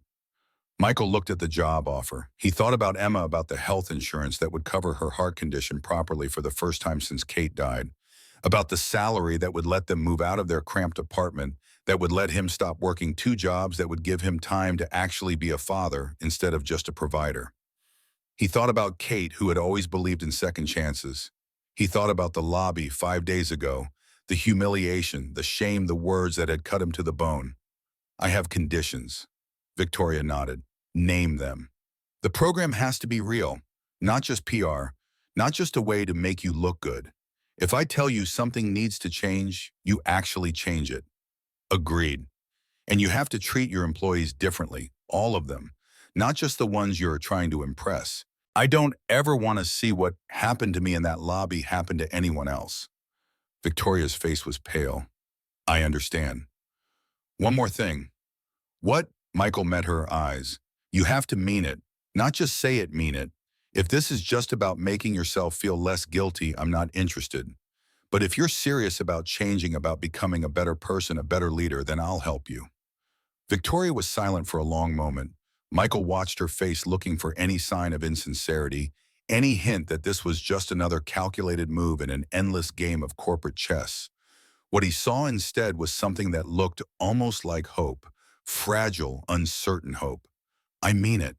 Her voice was barely a whisper. I don't know if I can change. I've been this way for so long that I'm not sure I know how to be anything else. But I want to try. I want to be someone my daughter can be proud of. Someone I can be proud of. She paused. Will you help me? Michael looked at the job offer one more time. He thought about all the years of struggle, all the sacrifices, all the invisible work he had done just to keep his head above water. And he thought about what it might mean to finally be seen. "Yeah," he said, "I'll help you." Victoria's face transformed. Relief, gratitude, and something that might have been joy flooded her features. "Thank you. Thank you, Mr. Brennan." "Michael." "What? My name is Michael. If we're going to work together, you should probably use it." Something shifted between them. Not friendship, not yet, but the beginning of something. "Michael," Victoria repeated like she was trying on a new word. "Thank you, Michael." He stood and extended his hand. She took it. Her grip was firm but not aggressive. Not the grip of a CEO asserting dominance, just a handshake between two people starting something new. "One more thing," Michael said. "Yes. My daughter made a card for Charlotte. She wanted to give it to her personally, but I wasn't sure if that would be appropriate. Would it be okay if—" "Yes," Victoria's eyes glistened. "Has been asking about the man who saved her. She'd love to meet both of you." Michael nodded. "Then I guess we have a lot to talk about." The first week of Michael Brennan's new life began with paperwork. Mountains of it. Forms requiring signatures in triplicate text documents, demanding social security numbers, and banking information, non-disclosure agreements written in language so dense it required a law degree to parse. He sat in a corner office on the 23rd floor, his office now, though the concept still felt foreign, and worked his way through the stack with the methodical precision he had once applied to satellite guidance systems. The office itself was modest by executive standards, perhaps 12 feet by 15, with a single window that looked out over the parking garage rather than the city skyline. The previous occupant had left behind a desk, 2 chairs, and a dying fern that Michael watered out of pity rather than any expectation of revival. The walls were bare, the carpet industrial gray, the lighting fluorescent and unflattering. It was in every measurable way a step down from the corner offices occupied by Victoria Ashford's senior leadership team. Michael loved it.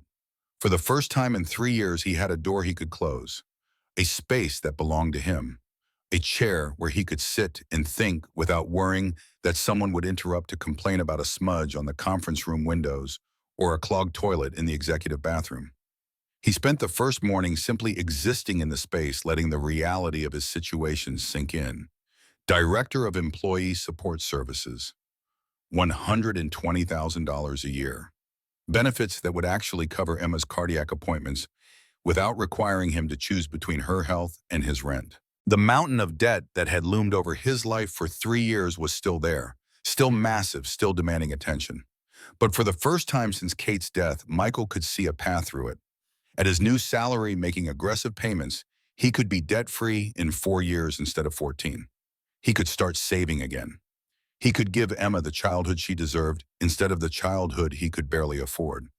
He signed the last form at 11:47 a.m. and sat back in his chair, overwhelmed by a feeling he barely recognized. Hope. Genuine, uncomplicated hope.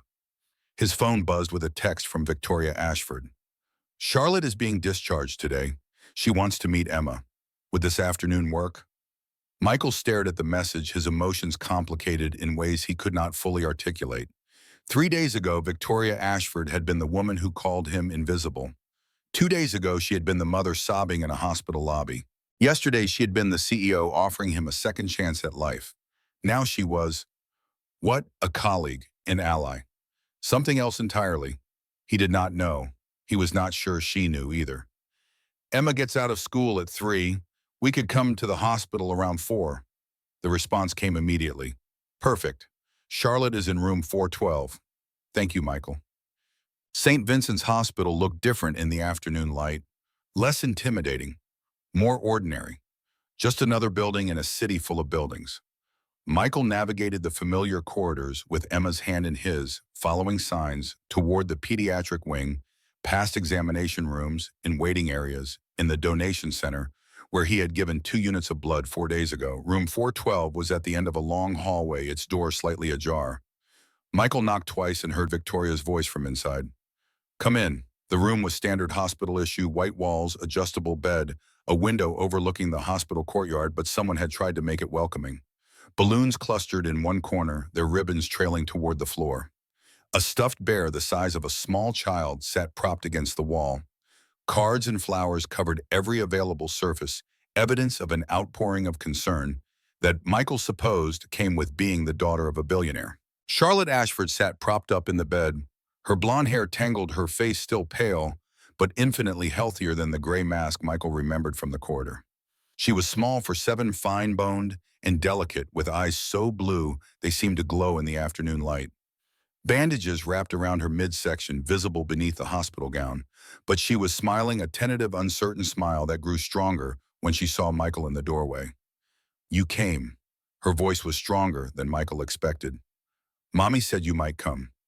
Victoria stood by the window, her posture rigid, her expression carefully neutral. She was wearing casual clothes for the first time. Michael had seen jeans and a simple blouse, her hair loose around her shoulders. She looked younger this way, more human, less like the corporate titan who had tried to destroy him with words alone. "I brought someone who wanted to meet you." Michael stepped aside, revealing Emma, who had been hiding behind his legs. "This is my daughter, Emma." Emma emerged slowly, her stuffed elephant clutched to her chest like a shield. She and Charlotte regarded each other across the hospital room with the wary curiosity of two creatures from different worlds. 7 seconds passed. Michael counted. Then Charlotte spoke. "Is that your elephant?" "Her name is Ellie." Emma's voice was barely audible. "She's my best friend." "I have a bear." Charlotte pointed at the massive stuffed animal against the wall. "His name is Winston. He's not as good as an elephant, though. Elephants are better." Emma brightened at this acknowledgement of Ellie's superiority. "Do you want to pet her?" "Can I?" Emma crossed the room with careful steps, holding Ellie out like an offering. Charlotte reached for the elephant with hands that trembled, slightly weakness from her ordeal Michael assumed, and stroked the worn fabric with genuine reverence. "She's soft. She's been my friend since I was a baby. Mommy gave her to me." Charlotte looked up at Michael with those impossibly blue eyes. "Your mommy, where is she?" The question landed like a stone in still water, its ripples spreading outward to touch everyone in the room. Emma's face shifted through a complex sequence of emotions: sadness, confusion, the particular vulnerability of a child confronting death's reality. Victoria stood frozen by the window, her expression stricken. Michael knelt beside Emma, placing a steadying hand on her shoulder. "Emma's mommy passed away, sweetheart. A few years ago, she was very sick, and the doctors couldn't make her better." Charlotte's eyes filled with tears, instant empathetic tears, the tears of a child who had just confronted her own mortality and understood perhaps for the first time that not everyone survived. "I'm sorry, that's really sad." "It is sad." Emma's voice was steady, stronger than Michael expected. "But Mommy's in heaven now, watching over us. She sends me messages in my dreams." "What kind of messages?" "She tells me to be brave and kind, and to take care of Daddy because he gets tired a lot." Michael felt his heart crack open. He had not known Emma thought about taking care of him, had not realized that his exhaustion, his struggle, his barely contained desperation was visible to his 6-year-old daughter.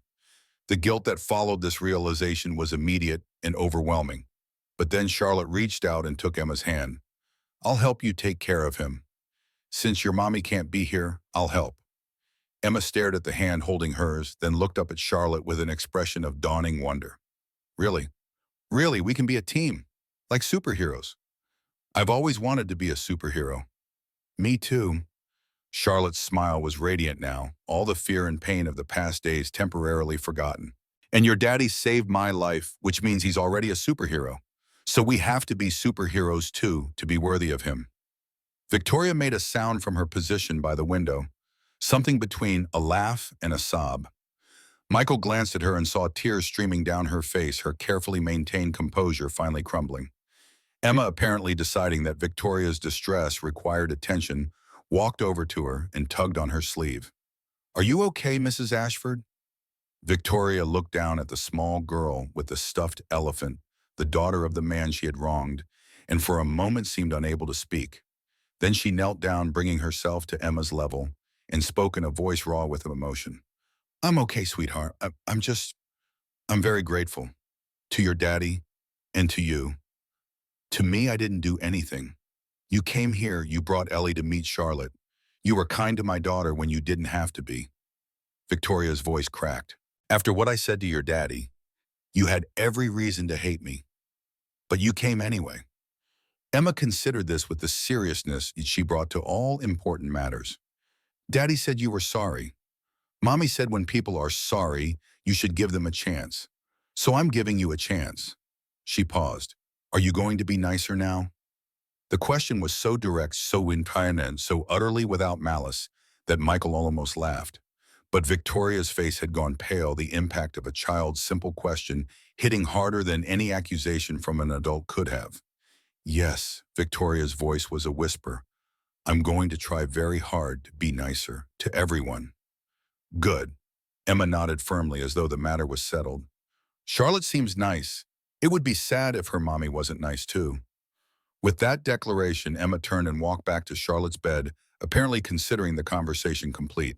She climbed onto the bed beside Charlotte, carefully avoiding the bandaged area, and the two girls began an animated discussion about elephants versus bears that left the adults standing in stunned silence. Michael and Victoria found themselves alone by the window, watching their daughters bond with the instant intimacy that only children seem capable of achieving. She's remarkable. Victoria's voice was quiet, meant only for him. Your daughter. She's her mother's daughter. I can see that. Victoria paused. Kate. That was her name? Catherine. Everyone called her Kate. What was she like? The question caught Michael off guard. He had not spoken about Kate to anyone in years, not really, not beyond the superficial answers required by social convention. The memories were too precious, too painful, too central to who he was and who he was trying to become. But something about this moment, the afternoon light through the hospital window, their daughters laughing together on the bed, the fragile new beginning they were all trying to navigate, made him want to answer honestly. She was everything good about me. The words came slowly, dredged up from depths he rarely visited. Every decent impulse I have, every kind thing I do, that's her. She taught me that people are worth believing in even when they don't deserve it. She taught me that strength and gentleness aren't opposites. She taught me that the measure of a person isn't what they achieve, but how they treat others.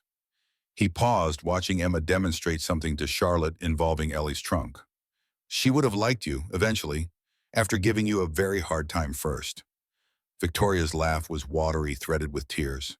I probably would have deserved it. Definitely. They stood in silence for a moment, two people who had begun as adversaries and were now something else entirely. Not friends, not yet, but no longer enemies either. Behind them, Charlotte's voice rose in excitement. Mommy, Emma knows a song about elephants. She's going to teach me. Victoria turned toward her daughter, her face softening in a way Michael had never seen before. That sounds wonderful, sweetheart. Can Emma come visit me at home after I get discharged, please? Victoria glanced at Michael, a question in her eyes. He nodded. I think we can arrange that. Charlotte beamed, Emma beamed.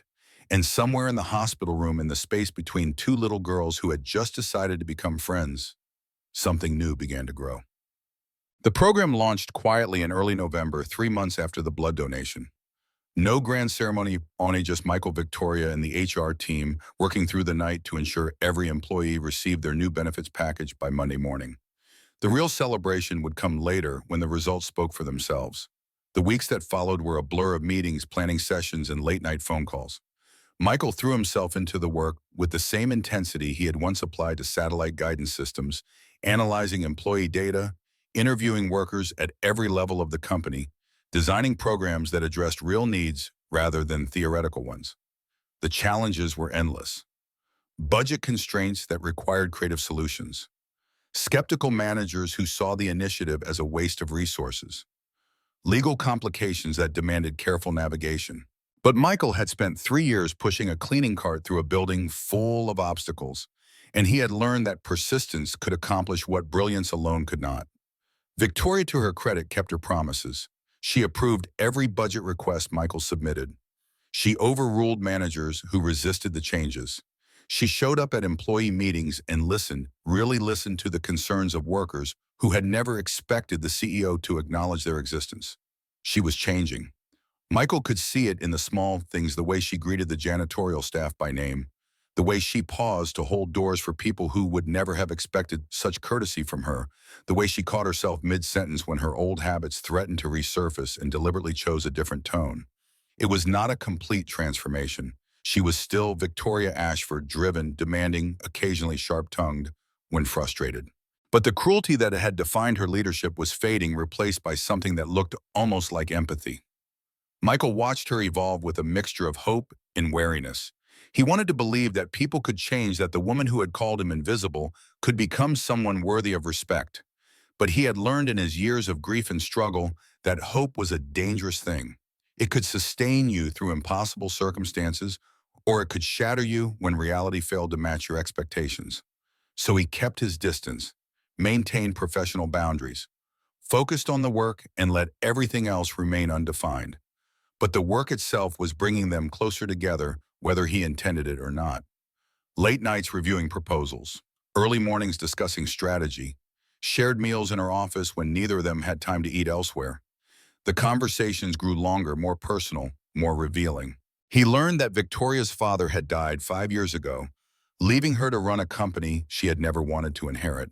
That her marriage had been a disaster from the start, a business arrangement that dissolved the moment her ex-husband found someone younger and less demanding. That Charlotte was the only thing in her life that made sense, the only relationship that had ever felt real. She learned about Kate, about the courtship, the marriage, the cancer, about the 18 months of fighting and the final moments of goodbye, about Emma and the promise Michael had made to take care of her no matter what it cost him. They did not become friends exactly, but they became something. Allies, perhaps, partners in a shared mission, two people who had wounded each other and were now trying to build something better from the wreckage. The following week brought Richard Thornton into sharp relief. Michael had heard the name mentioned in hushed tones throughout Ashford Industries, always with a combination of respect and fear that suggested a man whose power extended far beyond his official title. As chairman of the board, Thornton had the authority to make Victoria Ashford's life very difficult. As her father's former partner, he had the institutional knowledge to know exactly where the bodies were buried. Their first encounter came on Michael's fourth day in his new position. He was in the small conference room adjacent to Victoria's office, reviewing employee data with the HR director, when the door opened without a knock. Richard Thornton was 72 years old, with silver hair swept back from a high forehead and eyes the color of winter storm clouds. He moved with the careful precision of a man who had learned to conserve his energy, each step deliberate, each gesture calculated. His suit was impeccably tailored, his shoes polished to a mirror shine, his tie knotted with mathematical exactness.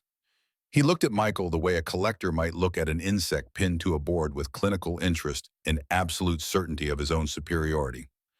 "Mr. Brennan," the name carried no warmth. "I've heard a great deal about you." Michael stood more out of instinct than respect. "Mr. Thornton, the janitor who saved the princess." Thornton's smile did not reach his eyes. "It's quite a story. The media has been very interested."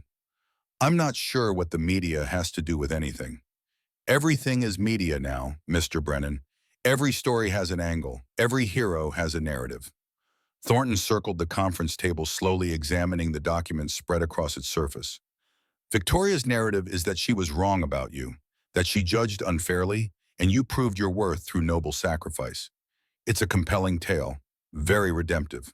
"I didn't do it for a narrative." "No, I don't suppose you did. That's what makes it so effective." Thornton stopped on the opposite side of the table, fixing Michael with a gaze that seemed to dissect him layer by layer. "But narratives can change. Heroes can fall, and the same story that lifts someone up can tear them down if the details shift." The threat was unmistakable, delivered with the casual confidence of a man who had destroyed careers before and would do so again without hesitation. Michael held his ground. "Is there something I can help you with, Mr. Thornton? Or did you come here just to deliver cryptic warnings?" Thornton's expression flickered surprise, perhaps at being challenged. He was not accustomed to resistance from men who had recently been janitors. "I came to see what Victoria has purchased with her guilt money." A director of employee support services. He pronounced the title with contempt. A department designed to coddle workers who should simply be grateful for their paychecks. A department designed to ensure that employees can actually do their jobs without choosing between their health and their income. A distinction without a difference. The company provides compensation. What employees do with that compensation is their own affair. Michael felt the old anger stirring the anger he had suppressed for 3 years while pushing his cleaning cart through marble lobbies. But he had learned in those years that anger was a tool to be wielded strategically rather than a fire to be indulged. Tell me something, Mr. Thornton. How many employees does Ashford Industries have? Thornton's eyes narrowed. Approximately 4,000. And how many of those employees have health insurance that actually covers their medical needs? I failed to see. How many, Mr. Thornton? A beat of silence. Thornton was not accustomed to being interrupted, but Michael's question had landed with enough force to demand an answer. The executive and professional staff have comprehensive coverage. That's approximately 1,500 employees. And the other 2,500 have access to basic coverage appropriate to their compensation level. Michael nodded slowly as though considering this information for the first time. I cleaned floors in this building for 3 years. My daughter has a heart condition that requires monthly monitoring. Do you know how much those monitoring appointments cost after my basic coverage? Thornton did not respond. $400 each, every month. That's $4,800 a year on a salary of $30,000. And that's just the monitoring. God forbid she actually needs treatment. Michael kept his voice level, almost conversational. I worked weekends at a grocery store to cover the difference. Stocking shelves at 6 in the morning, after cleaning executive offices until 2 in the afternoon. Because the basic coverage appropriate to my compensation level wasn't actually appropriate for anything except making shareholders feel virtuous.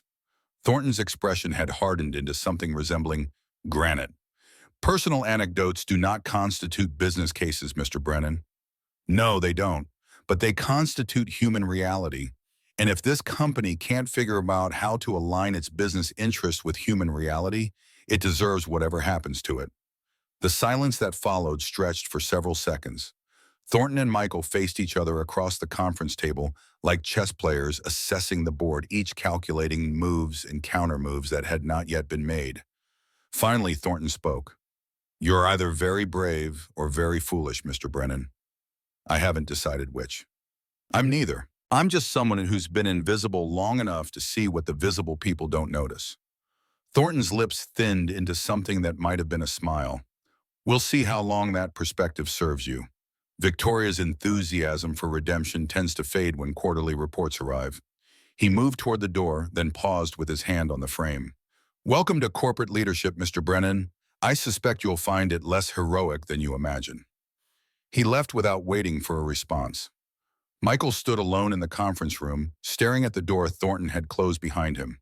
The threat had been delivered, the battle lines drawn. Whatever protection Victoria Ashford's gratitude provided, it was not unlimited. Thornton would be watching, waiting, looking for any weakness that could be exploited. 3 weeks after the quiet launch, Richard Thornton made his move. The board meeting was scheduled for 9:00 a.m. on a Tuesday, convened without Victoria's knowledge or approval. Michael learned about it from Victoria's assistant, who called him at 7:30 with panic in her voice. Mr. Thornton has called an emergency session. Mrs. Ashford doesn't know. He's trying to push through a vote of no confidence before she can respond. Michael was at the office within 30 minutes. He found Victoria in her corner office staring out the window at the Columbus skyline with an expression of cold fury. He's been planning this for months. Her voice was flat, controlled. Waiting for me to show weakness. Waiting for an excuse. The program. The time I spent at the hospital with Charlotte. The emotional decision-making he's been warning the board about since my father died. She turned to face him. He never wanted me running this company. He thought it should have gone to him after my father's heart attack. He's been waiting 20 years for this moment. Michael processed this information rapidly, his engineer's mind already calculating trajectories and countermeasures. What does he have? What's his case? Cost projections for the initiative. He's arguing that the expense will damage quarterly earnings, reduce shareholder value, make us vulnerable to acquisition. He's framing it as fiscal irresponsibility driven by personal guilt. Is he wrong about the cost? Victoria hesitated. The initial investment is significant, but the long-term projections? Show me. For the next hour, Michael and Victoria worked through the numbers together. employee retention rates, productivity metrics, healthcare cost projections. The data told a story that was more complex than Thornton's narrative, suggested a story of short-term investment, yielding long-term returns, of treating employees well, actually improving the bottom line. But data alone would not be enough. Michael understood that now. Thornton had been building alliances for months, carefully cultivating relationships with board members who shared his skepticism about Victoria's leadership. The numbers might support the program, but the vote would come down to politics, to who trusted whom, to whose vision of the company's future was more compelling. "We need to talk to the board members individually," Michael said, "before the meeting, find out where they stand and address their concerns, give them reasons to support us." Victoria shook her head. "There's no time. The meeting is in 2 hours." "Then we make time." Michael was already reaching for his phone. "Give me the list of board members. I'll start calling." "Michael, they won't listen to you. You're a former janitor." He met her eyes. "That's exactly why they'll listen. Thornton's argument is that this program is emotional, sentimental, disconnected from reality. I'm the reality. I'm the person who lived the problems this program is designed to solve. If I can't convince them that treating employees well is good business, no one can." Victoria stared at him for a long moment. Something shifted in her expression, uncertainty giving way to something that looked almost like faith. "Margaret Chen," she said finally. "She's the newest board member. Built her own company from nothing. She might be sympathetic. And James Morrison, he's been quiet, but he's always cared more about the company's long-term health than quarterly returns." Michael nodded. "Call Chen. I'll work on Morrison." The next 90 minutes were the most intense of Michael's professional life. He made calls, sent emails, arranged hasty meetings in coffee shops and parking garages. He presented data, answered questions, addressed concerns. He told his story, the story of a man who had lost everything and found himself pushing a cleaning cart through a building where no one could see him. And slowly, methodically, he began to shift the balance of power. Margaret Chen was the easiest to convince. She had built her company by treating her employees well, and she recognized the business case for the initiative immediately. James Morrison was harder. He wanted to see the numbers, wanted to understand the methodology, wanted to be certain that this was not just a temporary spike in costs that would damage the company's long-term viability. But Michael walked him through the data, answered every question, and ultimately won his support. By 8:45, they had secured commitments from 4 of the 8 board members. Not a majority, but close. Close enough to make Thornton's victory uncertain.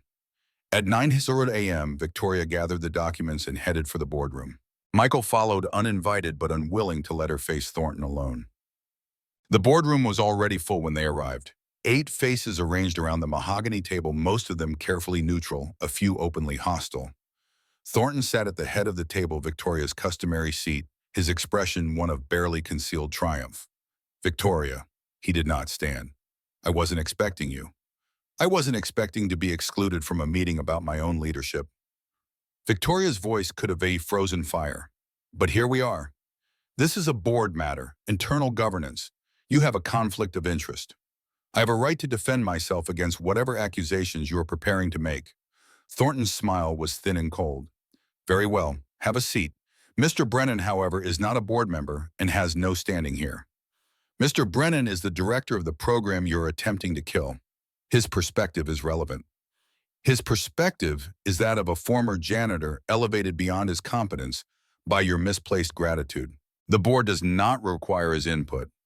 Michael felt the old anger stirring, the anger he had learned to control during 3 years of invisibility. But this was not the marble lobby, and he was not the man he had been 3 months ago. "With respect, Mr. Thornton," his voice was calm, measured, "my perspective is that of someone who has actually lived the reality you're discussing in abstract terms. I know what it means to choose between medicine and rent. I know what it costs in human terms when companies treat their workers as disposable. If the board is going to make decisions that affect 4,000 employees, perhaps they should hear from someone who understands what those decisions actually mean." Thornton's expression flickered surprise, perhaps at being challenged by someone he had dismissed as irrelevant. "The board will hear from the financial analysts and legal advisors who are qualified to assess these matters, not from the people the decisions affect." Michael stepped forward, his presence suddenly filling the room in a way it never had when he was pushing a cleaning cart. That's exactly the problem, Mr. Thornton. That's exactly what Mrs. Ashford is trying to change. Decisions made in rooms like this by people like you without any consideration for the human beings who have to live with the consequences. Thornton's face had gone red. This is precisely the kind of emotional reasoning that has no place in corporate governance. Let him speak. The voice came from Margaret Chen. I want to hear what he has to say. Thornton opened his mouth to object, but James Morrison nodded in agreement. I'd like to hear it too. We've been listening to projections and forecasts all morning. Perhaps some ground-level perspective would be useful. Michael felt the shift in the room, the balance of power tilting ever so slightly away from Thornton's carefully constructed narrative. He spoke for 15 minutes. He talked about Frank Thompson from the electrical department who had been rationing his diabetes medication because the company's basic insurance didn't cover his full prescription. He talked about Linda Martinez from reception, who had been docking her own pay to care for her mother with dementia because there was no flexibility in her schedule. He talked about Rodriguez, who had worked at Ashford Industries for 15 years without ever being acknowledged by name by a single executive. He talked about retention rates that had increased by 23% since the program launched, about productivity metrics that had risen by 15%, about the media coverage that had transformed Ashford Industries from just another corporation into a symbol of what companies could be if they chose to prioritize people. And he talked about the stock price, which had risen 8% since the initiative was announced, driven according to analysts by positive public perception and increased investor confidence in the company's long-term stability. When he finished, the room was silent. Margaret Chen spoke first. The numbers support the program. The human impact supports the program. I fail to see what we're debating here. James Morrison nodded. I've reviewed the cost projections Richard presented. They're accurate as far as they go, but they completely ignore the revenue implications of improved employee performance and reduced turnover. The initiative isn't a key, it's an investment. Thornton looked around the table, searching for allies, finding fewer than he had expected. Two board members who had seemed certain to support him were now avoiding his eyes, their expressions uncertain. Let's put it to a vote, Victoria said. Her voice was steady, confident. All in favor of continuing the employee support initiative as planned. 5 hands rose.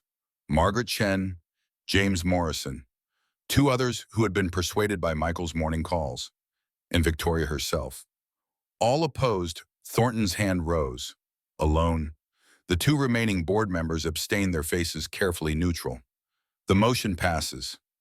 Victoria's voice carried no triumph, only quiet resolution. The initiative continues. Thornton stared at her for a long moment, his expression cycling through anger, disbelief, and finally something that looked almost like defeat. I see. His voice was flat.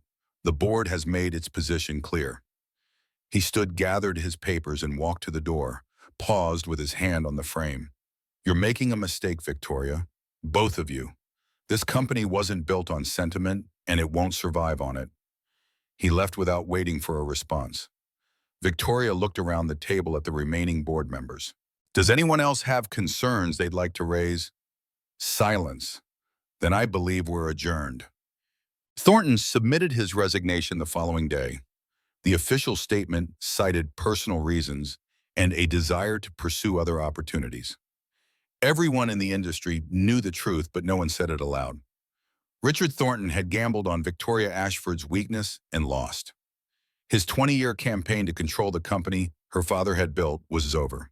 Michael learned about the resignation from Victoria herself, who called him into her office at the end of the day. It's done. She sounded tired but triumphant. He's out. How do you feel? Victoria considered the question. Relieved, exhausted, a little sad actually. He was part of my father's legacy, part of the company's history, but he couldn't see beyond the way things had always been done. Change is hard, even when it's necessary. Even when it's necessary. She smiled slightly. You were incredible in that boardroom. I've never seen anyone shut Richard Thornton down like that. I just told the truth. Sometimes that's enough. Sometimes it is. She paused. Charlotte has been asking about Emma. She wants to know if they can spend Christmas together. Michael blinked. Christmas. I know it's unconventional, but Charlotte doesn't have many friends her own age, and Emma seems to have become important to her. And I thought Victoria hesitated uncharacteristically uncertain. I thought perhaps you might not want to spend the holiday alone either. The invitation hung in the air between them, weighted with implications neither of them was ready to articulate. I'll talk to Emma, Michael heard himself saying. See what she thinks. Emma, as it turned out, thought it was the best idea she had ever heard. Charlie's coming for Christmas. Her eyes went wide with excitement. Really, really, truly. If you want her to, and her mom. Of course I want her to. She's my sister. Michael blinked. Your sister? We decided. Emma's tone suggested this was obvious and required no further explanation. Since your blood is in her, we're like sisters now. Blood sisters. So she has to come for Christmas because that's what sisters do. There was no arguing with six-year-old logic. Michael did not try. Christmas Eve arrived with snow-fat, lazy flakes that drifted down through the streetlights and covered the city in white. Michael had spent the day cooking Kate's recipes from memory, decorating the apartment with Emma's enthusiastic assistance, trying to transform their small space into something that felt like a celebration. Victoria and Charlotte arrived at 500 p.m. bearing gifts and wine and an uncertain energy that suggested none of them quite knew how to navigate this new territory. Victoria was dressed casually, jeans and a soft sweater, her hair loose around her shoulders, and she looked more human than Michael had ever seen her.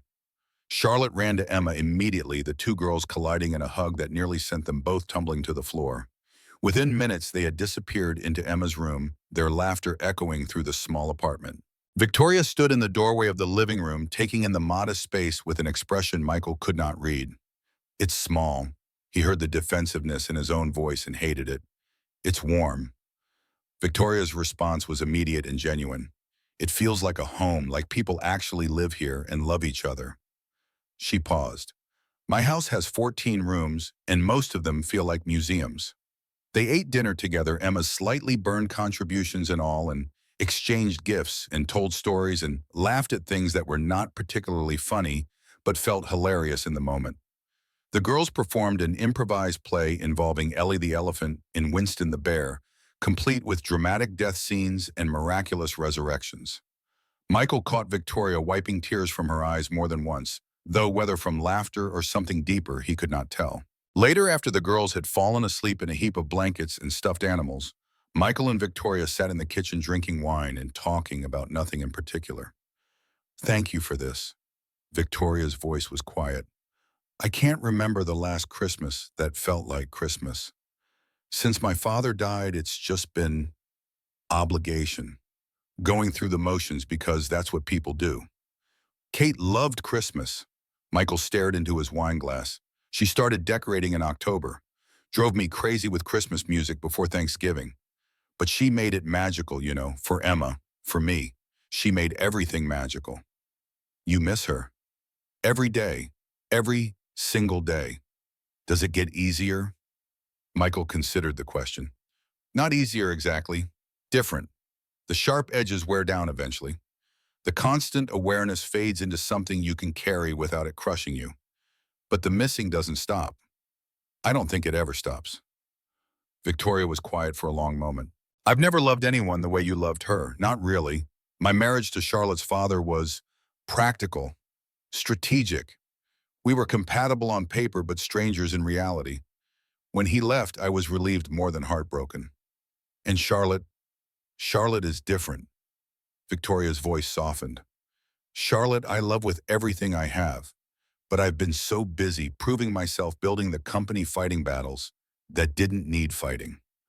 I've missed so much time I can never get back. You have time now. That's what matters.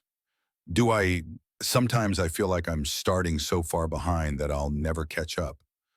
Michael set down his wine glass and turned to face her directly. You want to know what Kate would say? What? She'd say that love isn't about catching up. It's not a race or a competition or something you can win or lose. It's just showing up every day, being present, making the choice to see someone and be seen by them. Victoria's eyes glistened in the dim light. She sounds remarkable. She really was.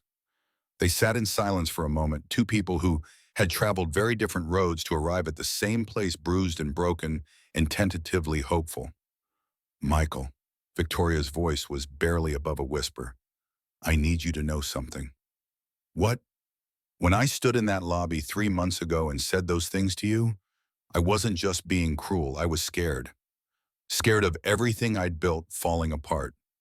Scared of being seen as weak. Scared of being human in a world that punishes humanity.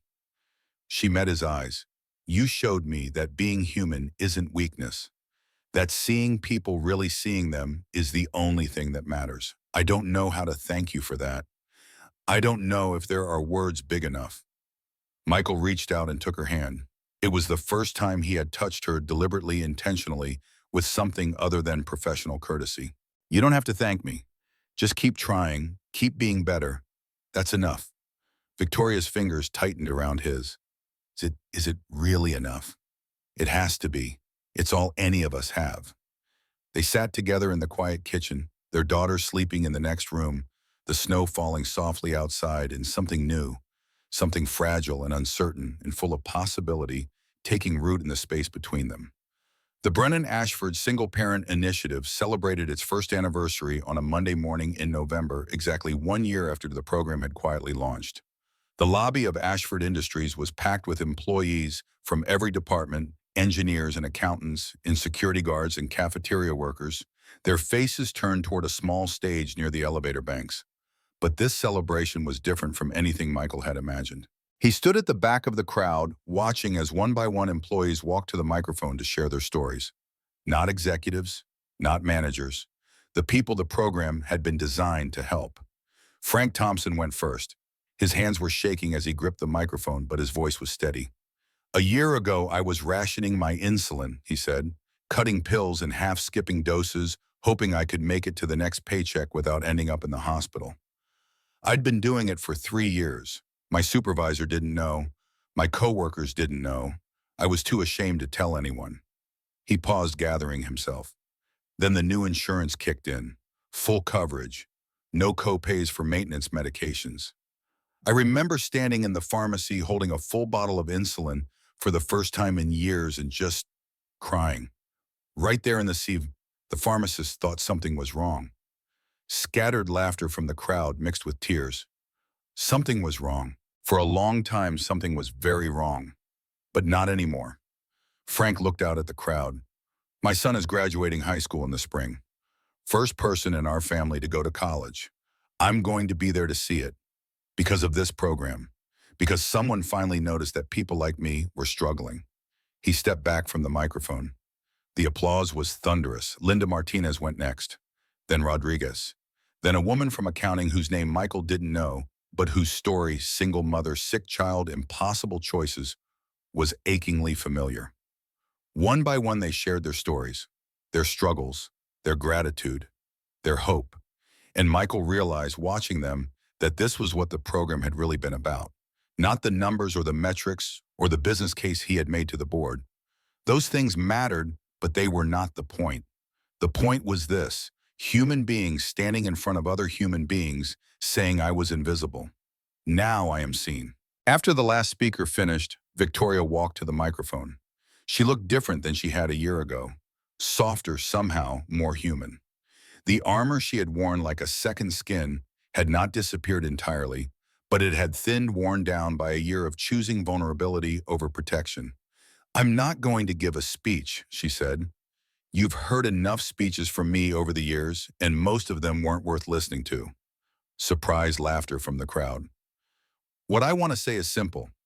This program exists because of you, because you showed up every day and did the work even when no one noticed. Because you trusted us when we promised things would get better, even though we hadn't given you much reason to trust us in the past. She paused. And it exists because of one person in particular. A man who was standing in this lobby a year ago when I said some terrible things to him. Things I'm still ashamed of. Things I will never be able to unsay. She turned to look at Michael, still standing at the back of the crowd. Michael Brennan taught me something I should have learned a long time ago. He taught me that every person in this building, every janitor, every security guard, every assistant deserves to be seen. to be valued, to be treated with dignity. Her voice cracked. He saved my daughter's life, and in doing so, he saved mine too. Because he showed me that being powerful doesn't mean being cruel, that being strong doesn't mean being blind to other people's pain. She stepped back from the microphone. Thank you, Michael, for everything. The applause was deafening, but Michael barely heard it. He was watching Victoria, watching the tears streaming down her face, the way her hands trembled at her sides, the vulnerability she was allowing everyone to see. And he realized in that moment that she had truly changed. Not perfectly, not completely, but enough. Enough to be worthy of the second chance she had been given. Later, after the ceremony, after the handshakes and photographs, in tearful expressions of gratitude, Michael and Victoria found themselves alone in her office. The afternoon sun slanted through the windows, casting long shadows across the floor. We did it. Victoria's voice was soft, wondering. We actually did it. We did, though I still can't quite believe it. Neither can I. She turned to face him. A year ago, I was the woman who called you invisible. Today, I'm the woman who helped you change a company. People change. That's the whole point. Do they really, please? Michael considered the question. I think so. I think we're all capable of becoming something different than what we've been. It just takes courage and help and the willingness to see ourselves honestly even when it hurts. Victoria moved closer, close enough that he could see the flecks of gold in her blue eyes. Close enough that he could smell her perfume, something lighter than she had worn a year ago, softer, more human. Michael, there's something I need to say to you. What? This past year, working with you, watching you with Emma, seeing the person you are, it's changed something in me, something I didn't know could change. Michael felt his heart rate increase. He knew where this was going, had known perhaps for months, had been avoiding it, denying it, telling himself that the complications were too great, the timing too soon, the risk too high. Victoria, I'm not asking for anything. Her voice was quick, almost offensive. I know it's complicated. I know we have history. I know there are 1,000 reasons why this is a terrible idea. Then why? Because I can't not say it. Because hiding from the truth is what the old Victoria would do. And I'm really trying to be someone different. She took a breath. I care about you, Michael, more than I should. More than makes sense. And I don't know what to do with that, but I know I can't keep pretending it isn't there. Michael stood very still. He thought about Kate, about the love they had shared, about the grief that still lived in him 3 years later, like a scar that would never fully fade. He thought about Emma, who had already lost one mother and could not bear to lose another attachment. He thought about Charlotte, who had started calling him Mr. Michael and then just Michael, and who looked at him sometimes with an expression that seemed to be asking permission for something she could not articulate. And he thought about Victoria herself, the woman she had been, the woman she was becoming, the distance she had traveled from that morning in the lobby to this afternoon in her office. I'm not ready. The words came out before he could stop them. I don't know if I'll ever be ready. Kate was everything. And I don't know if I have room in my heart for someone else. I don't know if I can do this again. Victoria's face fell, but she nodded. I understand. But Michael reached out and took her hand. I'm not saying no. I'm saying not yet. I'm saying let's keep doing what we're doing. Let's keep building this. Let's keep being whatever we are to each other. And maybe someday I'll be ready. Maybe someday we'll both be ready. Victoria's fingers tightened around his. I can wait. I've spent my whole life rushing toward the next thing. Maybe it's time I learned to be patient. Maybe it is. They stood together in the fading afternoon light, their hands intertwined, the future stretching out before them, uncertain but no longer empty. Behind them, through the glass walls of the office, they could see the lobby where everything had changed.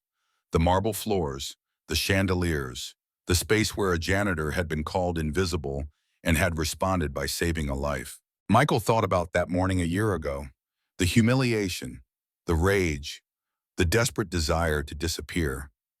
He thought about Kate, who had taught him that love was about sharing parts of yourself with other people. He thought about Emma, who had somehow inherited her mother's wisdom and her mother's heart. And he thought about the future, uncertain, terrifying, full of possibility. He squeezed Victoria's hand. Thank you. His voice was barely a whisper. For what? For seeing me when no one else did, when I couldn't even see myself. Victoria smiled a real smile, warm and unguarded and beautiful. Thank you for letting me. They stood together in the quiet office watching the sun set over Columbus, and for the first time in years, Michael Brennan felt something he had almost forgotten was possible. He felt whole. Not complete completion was an illusion, a finish line that didn't exist, but whole, connected, part of something larger than himself. Kate had been right as she always was. When people share parts of themselves with other people, it makes everyone stronger. That's what love is. And love, Michael realized, was not a finite resource to be hoarded and protected. It was infinite. It grew by being given away. It multiplied by being shared. He had given his blood to save a stranger's daughter, and in return he had received something far more valuable. He had received a family. He had received a future. He had received the chance to be seen, and that was worth more than all the satellites in the sky.